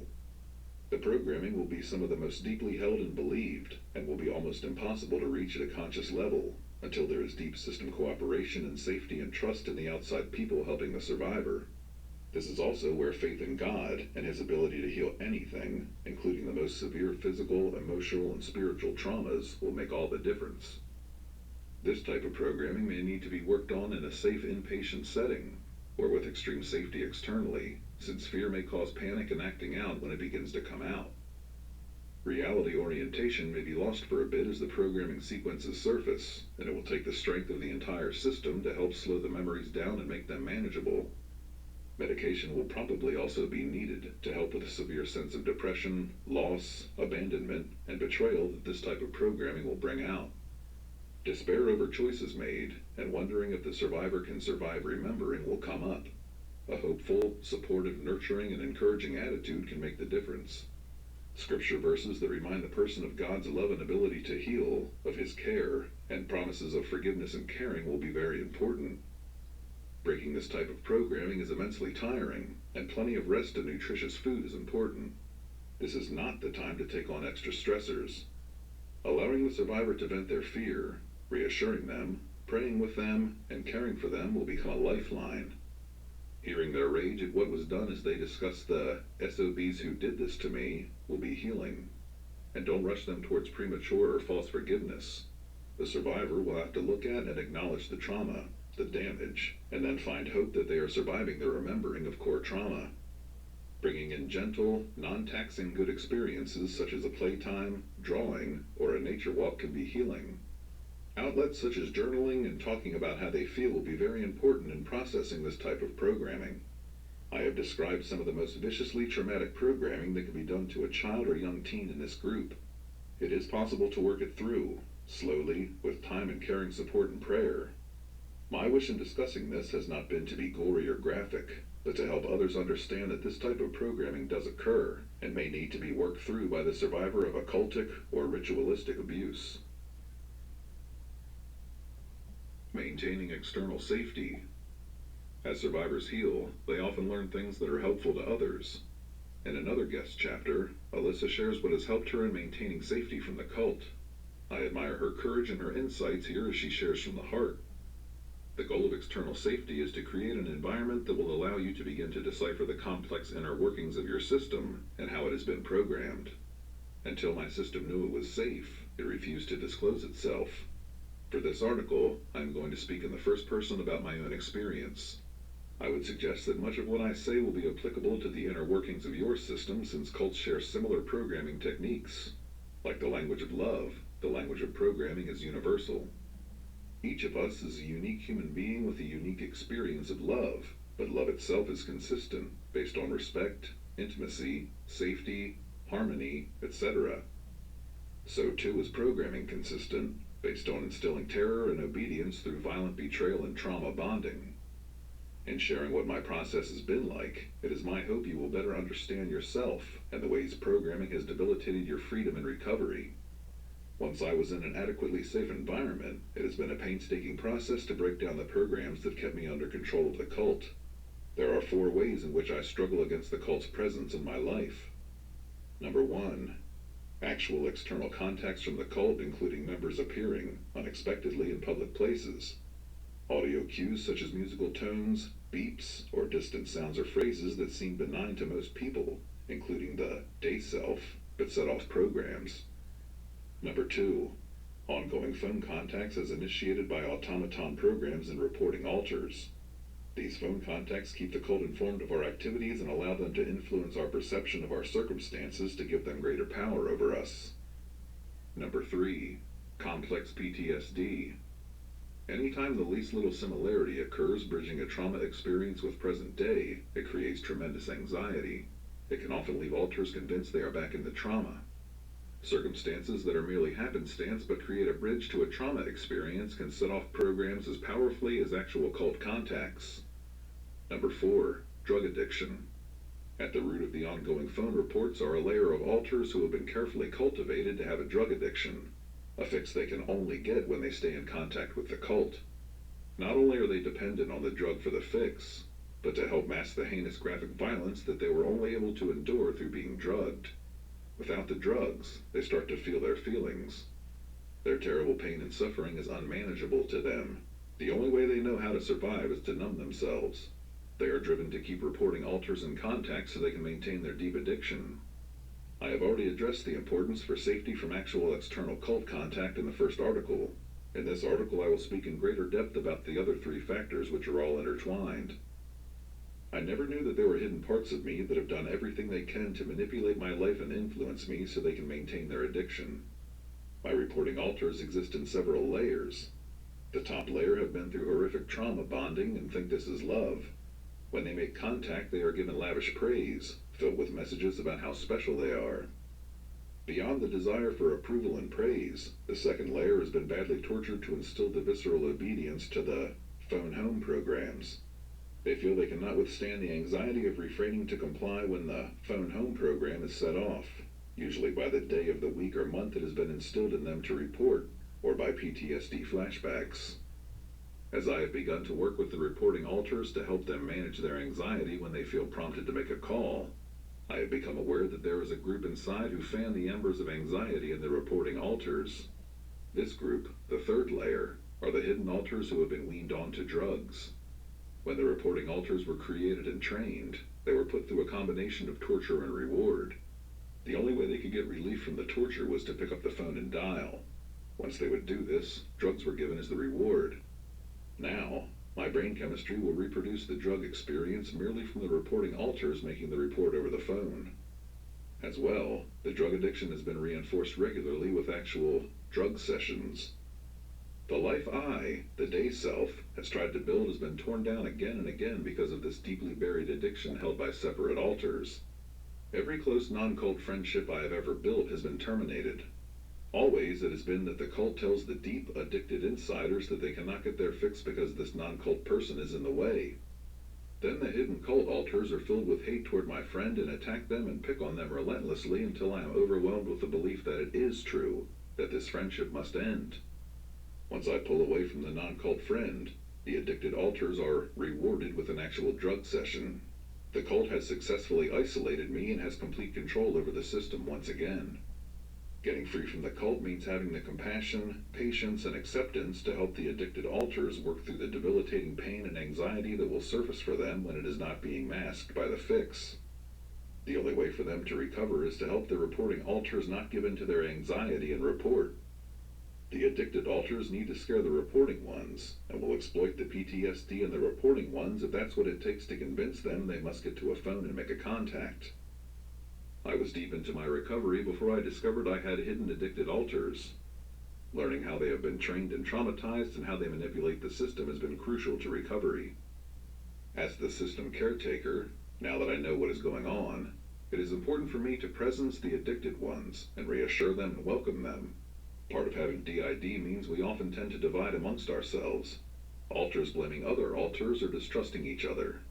The way we can ultimately separate from the cult is to build a life that includes all alters and respects their histories and their fears and weaknesses, as well as their courage and strengths.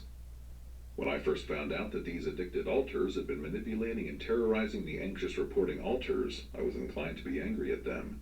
But I understand that they did this because their own terror was so great. They did not know me, the caretaker. They did not know love. They did not know how they would survive without the fix. By spending time each day reassuring them that I am unconditionally here for them and that I will never reject, and that I will keep them safe from the cult and help them through their addictions, they are slowly beginning to trust me and let me help them. In order for the programmed and/or cult-loyal alters to be willing to take a leap of faith outside of the dark world they have been raised in, there must be a part of you who can catch them, however imperfectly, and accept them for what they, in their helplessness and fear, did to survive. My alters learned a long time ago, if you can't beat them, join them. It kept you alive. Now it is time to own that every one of these alters and you are a part of the same self. As you can meet and accept each other and realize these cult parts are part of your whole self, then you can become free